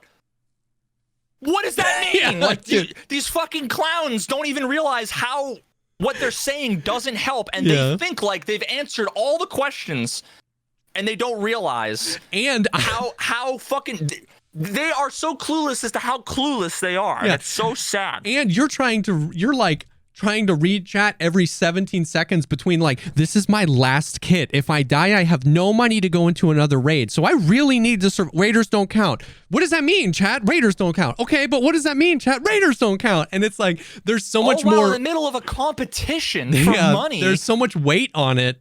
I'm trying not to read chat because I don't want to die again. You know what I mean? It was funny. And yeah, like every time I do anything in the game, instantly, like I've got like 8. Well, how many? Let's see how many kills I have. So I have 2,217 scav kills. Every time I've killed a scav, I've always gone in to my overall and I've looked at my stats and I've made sure that I understand how exactly where and when they were categorized. I would then confirm if it was a player scav or not, or if it was a raider, or if it was a a guard, because I still know the difference between the two. And I understand all of the metrics, and in a competitive landscape, all this ambiguity and confusion is good for competition. It's because hardcore, that's what man. You want. That's what you want. Is you want the people in your competition to feel as if something was stolen from them, or if they had been misled. That's what you want. Yep. From your, you don't want people to walk away saying, "Damn, I lost in a legitimate way to a better team or a good opponent or whatever." Yep. So, but once again, from my personal experience, outside of that one singular square, I felt like there was no everything else. There wasn't really any confusion about. It all felt clear, and we were able to create a plan, execute that plan. I felt like we did really strong in the first half of the tournament. Like, so I don't know that. I guess you can decide for yourself how important, like integral to the tournament is that one square. You know what I mean? I had a good time, and I felt like I knew everything. I don't think it was at all. I felt like I knew everything that was going on except for that one square. You know what I mean? And so yeah, I don't know. I feel like the problem with conversations like this is that like they'll never end. Like you and me feel so similarly about it, and the people that don't have decided long ago that they will never, you know what I mean? Like they're just on some social, like, you know what I mean? Like mission to protect. And like if Pestily was sitting right here, I would be like, GG's, you guys did amazing. You filled the freaking bingo card and you deserve to win. It doesn't change. And that's the thing, is Like, that I can still be passionate about something and have it not change the result, because it's the principle of it. Yeah. And all I need to do is just, anybody in chat needs to look themselves in the fucking mirror and say, if on literally EU and NA, both sections, if there was confusion and frustration and whatever over a particular rule that confused fucking everybody the whole time and is still being discussed and debated now. Yeah. If you design that, do you think that you did your job and you did it well? Yeah. Or would you have some amount of regret? Because if it was me, I would forever regret that I made that rule and I didn't make it clearer, and I didn't put some asterisk with like a bunch of footnotes, or I didn't make sure that everybody understood it in the fucking Discord beforehand. Yeah. None of that happened. And so all I'm saying is that I have a fucking higher standard, I guess, of quality in how I would want my rules to be if I was running a tournament, and I hold people to those standards. What can I say? Exactly. And some of the most like, yep. I agree. Yeah, we're on the same page. We know that, and at the end of the day, there's absolutely no harm and genuine feedback about making sure that every contestant is just freaking to the moon and back, confident in what the rules are and how everything plays out, and hopefully they can do that next time. And if not, the tournaments that do that will continue to rise to the top. You know what I mean? Like Sigma's tournament is freaking bar none. And that I'm sure that will continue to get better and continue to grow, because at the end of the day, the players, you know what I mean? Like, I don't know if you were ever in like, I know I'm getting freaking trolled for this, but like Fortnite, the whole Keemstar did the Fortnite Fridays thing. Did you ever hear about any of that? Keemstar was just basically sat down one day and was like, I want to see all of my favorite Fortnite players compete. So he just was like, I'm going to do a $10,000 tournament and invite them all. And it was like the second time he did it, it was like it had more people. It had like millions of people watching it. And then Epic. Was it done well? It was done very well. And everybody knew the rules, and it was an engaging way. And Epic Games did their first few tournaments on Fridays, so nobody showed up for Fortnite Friday, and the entire community hated it. It was confusing. It was so much less fun to watch. It encouraged camping, and it was just one of those things where it's like, it doesn't have to be put on by the game or by Twitch or by if it's got clear rules, if it's fun to watch and fun to compete in, that's what people are going to want to watch. You know what I mean? So yeah. That's exactly what like the evasion tourneys are. Is it's like, it doesn't have to be like Twitch or BSG putting on the tournament. If the competitors like to compete, if the viewers like to watch. Yeah, and all anybody needs to do is watch any of Sigma's like streamer battle competitions, because they are much more intricate. The rules are simultaneously much more complicated and yet and intricate. More clear. And yet more clear. Yeah. There's so much more I think that you have to do, and there's so many other moving parts, but because they understand the game, they're able to design it and communicate it in such a way that there's never any ambiguity. Yeah. The evasion tournaments are just smooth as silk, and not to mention that every team gets a fucking one of her mods, which like, so someone is there who is a liaison between you and the tournament, whereas right now we'd have to go into some chat thing and do like rule person help me in the middle of a competition, right? Like my dudes are all running around they're running around the relay race, right? I need to run away from the relay race and go, hey, can I get a rule explained to me over here? In the middle of the race. Dude, imagine if while you and me and Geeks, we're doing our thing, we're talking, imagine if just in voice chat somebody goes, hey, so sorry to interrupt. There was a little bit of confusion about this. Just wanted to explain this, like halfway through the tournament. This means this. You're going to have to just basically keep killing scavs until the tile turns over if you haven't been counting. Sorry about the confusion. See you later. Boom. And backed right out. If at an hour and a half they did that, yeah, that I was confused about that. I wouldn't have known that. Thanks for letting me know. I didn't have to run away from my own relay race, talk to the ref. And then run back and catch up with everybody. You know what I mean? It would have just been. It's almost like a reasonable expectation that one human being would have over another group of human beings. No, that's too much. And if you can't handle it, then you don't deserve to be in the competition. Yeah. So fuck out of here. Get out of here. Get out of here. Okay, so that was Twitch Rivals. Well, a few other things. We can talk about some of the stuff later. Two things. They did a patch recently with late spawns, and they've basically just completely shifted it so you're going to sit at waiting for players until everybody's ready to deploy. And after a certain amount of time, if you're not ready to deploy, like if you're on a Pentium 3, you just get kicked back to the menu and everybody else deploys. Since they've shipped that patch, I haven't had a single late raid. So that's just... when was that patch? Because I don't think I've had one either, but I've only played today. It was a few days ago, maybe 4 or 5, 3 or 4 days ago. It's very recent, within the week. And it's, I mean, for sure, longer waiting for players.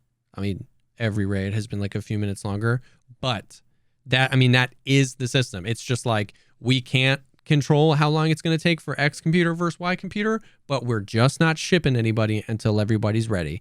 And that's just how it's been. You spend 2 minutes, 3 minutes waiting for players instead of 1 minute, and everybody gets a countdown. I haven't got a late rate since. I'm not saying it's going to stay like that, but that's how it's been the past few days. I'm so that like there's something that doesn't make any sense to me about like how it worked before versus at no point was I ever, when I was late to a raid, I wasn't like loading anything. I would get into a thing, it would say matching. Yeah. And then I would be put into a raid late. Yeah. So now if you were to ask me how I thought that worked, I would say it's almost like you have a bus and a late bus kind of thing where like the bus is leaving at 7 o'clock. Yeah. Whoever's on the bus, okay, the way that you could look at it is the bus leaves at 7 as long as it's half full. Yeah. Otherwise, it's going to stay here until it's half full, and then it's going to leave. Now, there's another bus that's right behind it that it will wait for 5 minutes. Pick up everyone from 7 to 7:05. Pick up anyone that shows up there and bring them there, and they'll just show up late. Now, that's the way that works is how I would have thought that the game worked to begin with, based on my experiences. Yeah. And it would also make sense now if what they've done is they've made it so that now it's going to wait. The first bus is going to wait a little bit longer. It's going to wait until it has either more people or it's going to wait longer. And there's no late bus. That's how it works now. Yeah. But the thing is that like the way it was stated before was not that there's like no late bus. It was as if like this metaphor is breaking down because like the problem is that they were saying that like I was slow to get there, like my computer was slow, so that's why it's like I showed up but I couldn't produce my bus pass until after the bus left, kind of thing. But it's like, no, I just showed up here and I was ready to go instantly. Yeah. I don't know. I'm skeptical that it has to do with anything. Yeah, I don't know. Anything having to do with performance. I still don't believe it. I don't know. Believe it. I can't. All I can say is how they worded it, and that in the past 3 days I haven't had a single late raid. So, I have no idea. The other thing, and this is just confusing as hell. It was like 3 weeks ago. I don't remember how long ago. They took away Steam Audio. Not because it was broken, because an update to Unity broke it. Not because it was like, oh, the grenade glitch or whatever, because an update to Unity broke it. A few days later, I thought, I don't know why. I don't know, it's because someone told me and I believed it. The message went away. The message on the launcher said Steam Audio has been turned off. And then a few days later, it went away. That message went away. So a lot of people are like, oh, Steam Audio's back. But there were times where I'm like, and here's the thing, in that period, there were times where I was like, see, I think Steam Audio's back on. Me because too. But then there were also times where I would be like, that didn't seem like Steam Audio. It could be like completely confirmation bias, or I don't even know. But it felt like when they took the dang banner off, the audio was better. It could just be I got used to it. I don't know. You could explain it a million different ways. Placebo. It's placebo effect. For sure. But the first 3 days, I was like, this is disgusting audio. I hate every raid I'm in. I hate every second of it. And then one day it was like Steam Audio's back, and I logged back in and it seemed better. It was probably placebo. It had to have been, because today they put out a patch and they said, we're putting back Steam Audio. And everyone was like confused, but sweet. And I was watching Deadly. He restarted his game. He played 2 raids and he went, something's broken. And he turned it back off. And I was like, oh, Deadly, you're just used to the old audio now. You're not used to Steam Audio. And 2 hours later, PSG was like, we are sorry for the performance caused by Steam Audio. We recommend you, everyone, all turn it off. And I was like, yeah, I don't know. I mean, the game was running shitty for me earlier when when I played those first few raids. The performance was shitty and I was getting all sorts of stutters and stuff. I was getting really bad desync recently. But the annoying thing that I was experiencing, and I've got a bunch of clips of this too, was that as soon as you would spawn, you'd instantly hear footsteps all around you as if like your teammates had spawned really? In. So like I would spawn in the in like the bunker underneath in reserve, right? And I would take 2 steps and I'd hear footsteps, and I'd be like, what the fuck? What the fuck? I'm like, oh my God. And there's like nothing, like nobody could be where the footsteps were. And then all of a sudden I hear footsteps and I'd be like, that sounds like somebody. And then I'd see someone run by. I'm like, fuck, like, come on. It was almost like the only way that I can describe what I experienced was imagine if one other player in every raid, you took their audio, their wiring, just ripped it from their computer, frayed, and every now and then just kind of went with your wiring. Because like you'd be standing there, all of a sudden you hear fucking footsteps to your right, and it was like clear as day, and yet like you're on the border of the map, and nobody could possibly be over there, but you're like, what the fuck was that? It was so buck funny. Wild. It was so annoying. That's what everyone was saying. Deadly was saying he was hearing ghost footsteps. People on Twitter were saying they're hearing ghost footsteps. So I think so now it's in an even more confusing state because it's in and broken. So it's like all the things. Oh, but now it's off. They took it out. Did they? Okay. It's disabled. But for a period of time. Well, but that's another frustrating thing. What does disabled mean? For the past 3 weeks, it was disabled. But in the game, you could check and uncheck binaural audio. Yeah, and it didn't do anything. Nothing. But why? Like, why wouldn't they just gray it out? Because when everybody was like, oh, it's back. For 3 weeks, I thought it was back because it's just like, it's almost like people don't think about ambiguity and usability. And it's almost like it's a recurring motherfucking concept and topic about that nobody is at Battle State Games represents the player. There is no product manager there that represents the user. Everybody there is a developer, and that's it. Yeah. There's nobody there that is the advocate for the player. Yeah. And that's what I've been doing for fucking years, is trying to be the advocate for the player, but I'm not invited to any of the fucking meetings. Yeah. So it's so confusing.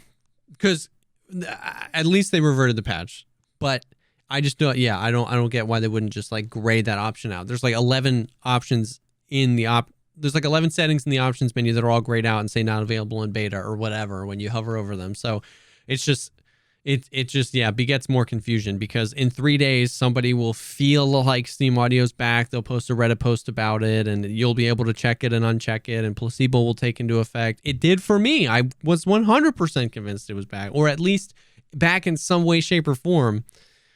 The problem is that the audio system has always been fucked. So Steam Audio is just a little bit of a better thing on top of a fucked system. Yeah. Which makes it's exactly the same thing that I talked about in my last Getting Tarkov video, where it's like, because everything is so ambiguous, that when things go against like what your expectations are, you don't know if the problem is with your expectations or if you're with your observations or your understanding. Yeah. And then when things go as you expected, it's entirely possible that you were right for the wrong reasons. Yes. And that you I must have one-shotted him because it fragmented and penetrated without realizing that it does enough damage, to kill. Like, so you just, you don't even know why you're right. You're just right, and it just confirms your already shit understanding. I mean. Yeah. Well, at least the precedent was set that it's just not going to be turned back on until they announce that it's back on. That's what we learned from this most recent cycle of Steam Audio, is that it was gone for weeks, and it did not come back until they turned it back on. I'm just going to ask Nikita. And that's what I'm going to rely on, because I mean everybody was confused about what the deal was. Everybody had said that like Steam Audio why it was broken. And then I asked Nikita, and he said straight up, Unity update made Steam Audio, like there were issues with Steam Audio where it wasn't working properly, so we disabled it. As soon as we can get it working, we'll put it back in. Presumably they got it working, but I'm assuming that there's like new APIs, or there was some update where they had to like they had to turn it back on and then figure out like, okay, what's fucked up now? Yeah. Because that's what happens. It's like when you swap out an engine in a car, everything is like plugged in and bolted in, but it's like, all right, start it up. And it goes, yeah. And you're like, okay, it didn't start up. All right, are we getting ignition? Okay, cool, we are. All right, what about our airflow? Okay, cool. Like, there's a million things you have to figure out, like, what's wrong. Yeah. And if you, like, oh, this pipe doesn't fit in here anymore, I need an adapter. Yeah. And sometimes all you need to do is swap the engine, bolt everything in, and it works. Sometimes swap everything in, and you just need, like, a shim. And now everything works. And sometimes it's like, we need an entirely new carburetor and fuel injection system, and the turbocharger that we have doesn't work anymore, and there's no room for the wastegate and whatever. So it's like, you don't know until you kind of just try to fucking fire it up and see what's not working. That was what they did. I was surprised. We were their test run. I was surprised that they didn't just throw it up in ETS, because it's live. A bunch of people have access, and the Steam audio, it was such an immediately people were like, this is messed up. I was just surprised. And once again, you're absolutely right that I'm sure that at some point you just have to try to turn the car over and see what happens, and that's what that was. I was just under the impression that that's what the ETS was for. You know what I mean? So I've totally forgotten about that, because like I was like, hey, I want to be a part of the server, and I was actually like a little bit worried because I filled out the thing and I'm like, shit, I'm just gonna get like automatically put into it. And then like I'm gonna have to make another account, because I'm assuming it would just like take my main account and like make it a server account. And I was like, oh fuck. And then all of a sudden, like, now that bus left without me, and I was like, shit, I thought I would have been a good candidate for that. But then at the same time, I'm like, well, I can't stream it and I can't record it. So I guess I kind of don't fucking like I want to help, but at the same time, it's like I feel like my value comes from broadcasting my feedback to the masses. You know, like. It's an interesting, like, I really do think that I don't think anybody's on a whitelist. I think it's all RNG. I applied as well the day that you could. In the like second or third round of openings, I got in. It doesn't copy your account or anything. You select. I mean, obviously I know we can't talk about it, but it doesn't like copy your account. You get to select if you want to go live or ETS. It didn't just take. No. Oh. Yeah. And wait, did you start with like a level 1 character? They can change that, and oftentimes they will. Huh. Depending on what they want to test. Oh, okay. Well, then maybe I am going to be more interested in. Yeah. So just check. I didn't get a notification. I was like, I wonder if I'm in the ETS yet, and I checked, and I was like, oh, I am. But so if you might check, if you've applied, check, because it might be in. Where do you even see it? Is it on the launcher? Yeah, on the launcher, I clicked on ETS, and instead of saying like your application is submitted, it was like, congrats, remember you can't talk about it. And I was like, what? You are participating in ETS. Oh, I'm in. So it'll tell you what to do, and yeah. What the fuck?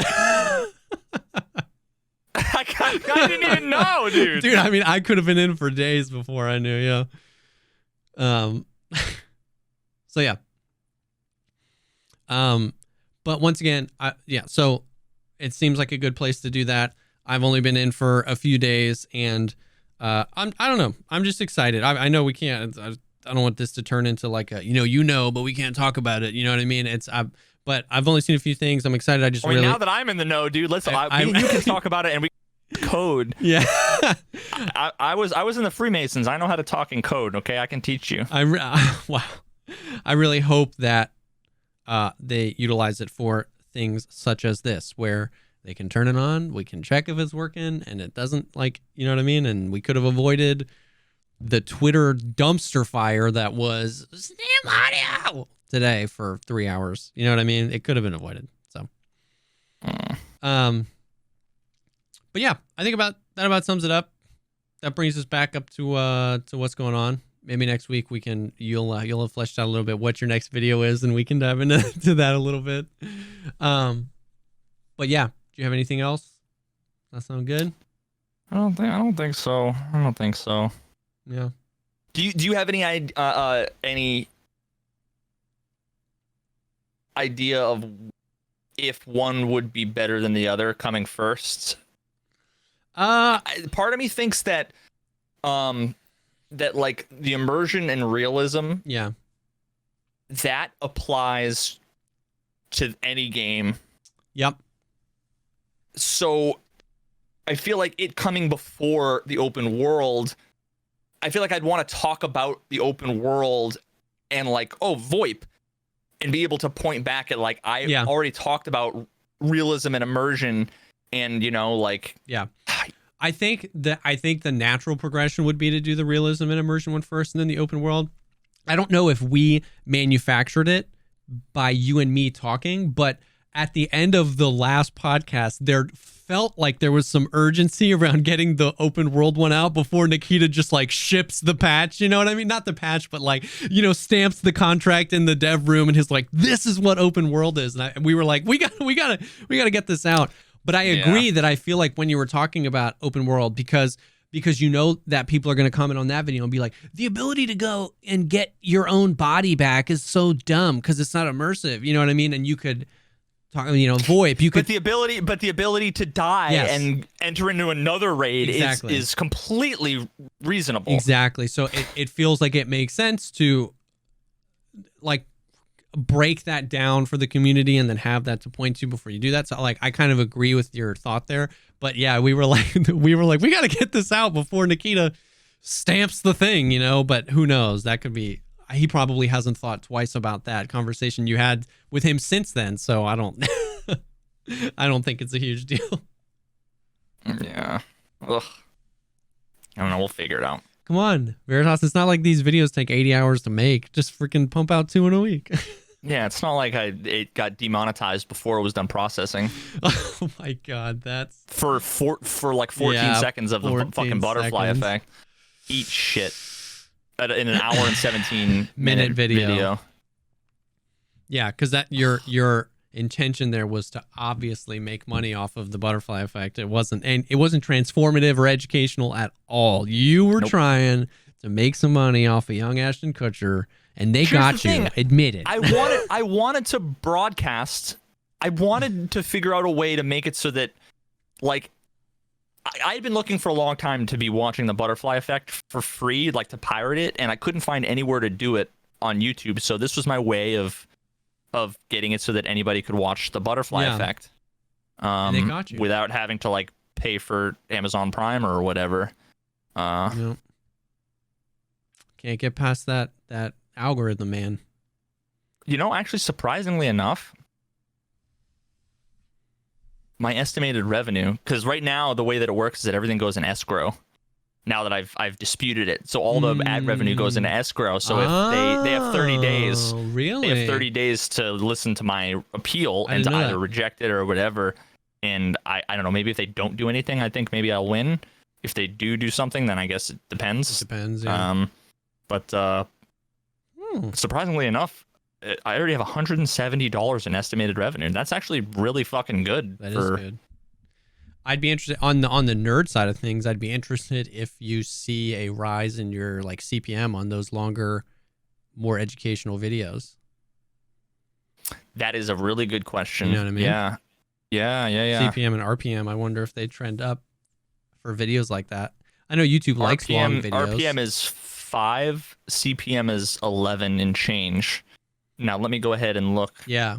At another like a highlight video or something. Let's look at my fucking Daisy video with like 4,000 views. Now I'm super interested. RPM is 3, CPM is 10. So the RPM is higher, which is interesting. Wait, what was my RPM on the other one? It was like 5. So the difference between 3 and 5 is a lot more significant than the difference between 10 and 11. I did lose 16 subscribers. And but I did make just as many dollars. So I made $16 and I lost 16 subscribers from my Daisy video. Sick. I fucking love the internet. That's amazing. Ugh. That's amazing. Gross. Well, cool beans. Good stuff. Yeah. I think that about sums it up. Thank you guys for hanging with us. Were you gonna say something? I'm emotionally exhausted. Yeah. With that, I feel like I even ran out ran out of F's this episode. You know what I mean? But yeah, thanks for hanging with us tonight. So yeah, we missed last week. It was cool to see how many people asking when the episode was going to drop. There wasn't one last week, and I was like, that warms my heart. I was like, we took off because Thanksgiving. So we're back. It'll be weekly. We've got cool stuff going on in the background. The holidays obviously are just going to be crazy times, but we got some cool guests that we're reaching out to and some topics we want to talk about. So it's a weekly show. We'll be back around Thursday this time next week. If you came in late or if you missed the episode, it will be on Spotify and all of the audio platforms early next week. The video will be on my YouTube channel on Monday. And thanks for hanging with us, and we'll see you all in the next one. Peace.